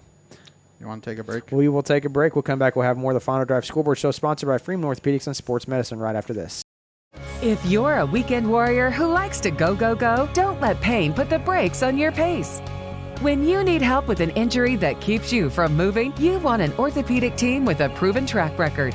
Freeman Orthopedics and Sports Medicine is nationally recognized and were recently named CareCheck's #1 hospital in the market and top 10% hospital in the state for hip fracture repair. Freeman Orthopedics and Sports Medicine, the experience you need to keep pace with life. And welcome back into the Final Drive Scoreboard Show, sponsored by Freeman Orthopedics and Sports Medicine. We're going to switch over now to the SEK. Fort Scott over Parsons, 22-6 in the fourth quarter. Chanute having no problem with Coffeyville in the fourth quarter, 34-7. Winfield over Labette, 38-15. And Mulvane over Independence, 61-14. In the CNC, only a couple scores tonight, as Baxter Springs has a 7-0 lead over Afton, Oklahoma. And Frontenac beats St. Mary's Colgan 26-0. St. Mary's Colgan usually pretty good, so a good win there for Frontenac. Oklahoma now scores. Grove over J Bulldogs 40-12. That's in the fourth quarter. And Miami having no problem with Veneta in the second quarter, 35-0. Just a couple updates quickly before we leave. Kickapoo still has a 26-21 lead over Webb City. Neosho still a 21-14 lead over Lebanon, and Willard has a 38-35 lead over Waynesville. Special thank you to Daniel Moore for getting all those scores to us. Make sure you download the KNEO app so you have the Final Drive Scoreboard Show right there at your fingertips. Also, you can be able to watch our games if you're on the road or listening and want to drive home and listen to the game on the way home. It'll be right there for you as well. We don't encourage watching and driving at the same time, but you can listen as you drive down the road or go back home to Seneca from Nevada tonight. Special thank you to Jeremiah Landon filling in for us on the camera this evening, making sure you didn't miss any of the action on the field tonight. So for Jeremiah, Daniel, Coach Harbaugh, Ben Wolcott, I'm Seth Wilson saying so long from Loganfield. Again, your Indians victorious 42-0. Join us next week as the Indians return back home here on the KNEO and Seneca Indian Sports Network. You've been listening to the Final Drive Scoreboard Show on the KNEO Sports Network. The Final Drive Scoreboard Show is sponsored by Freeman Orthopedics and Sports Medicine. See how one of their certified physicians, certified athletic trainers, or a therapist can help you get back in the game. Join us again after the game next week as we will once again bring you all the latest scores right here on the Final Drive Scoreboard Show, sponsored by Freeman Orthopedics and Sports Medicine. This has been a live production of KNEO Sports. This broadcast may not be reproduced or retransmitted without the express written consent of KNEO Sports Network. This has been a sporting outreach of KNEO Sports Network, reaching into communities to make a difference for eternity.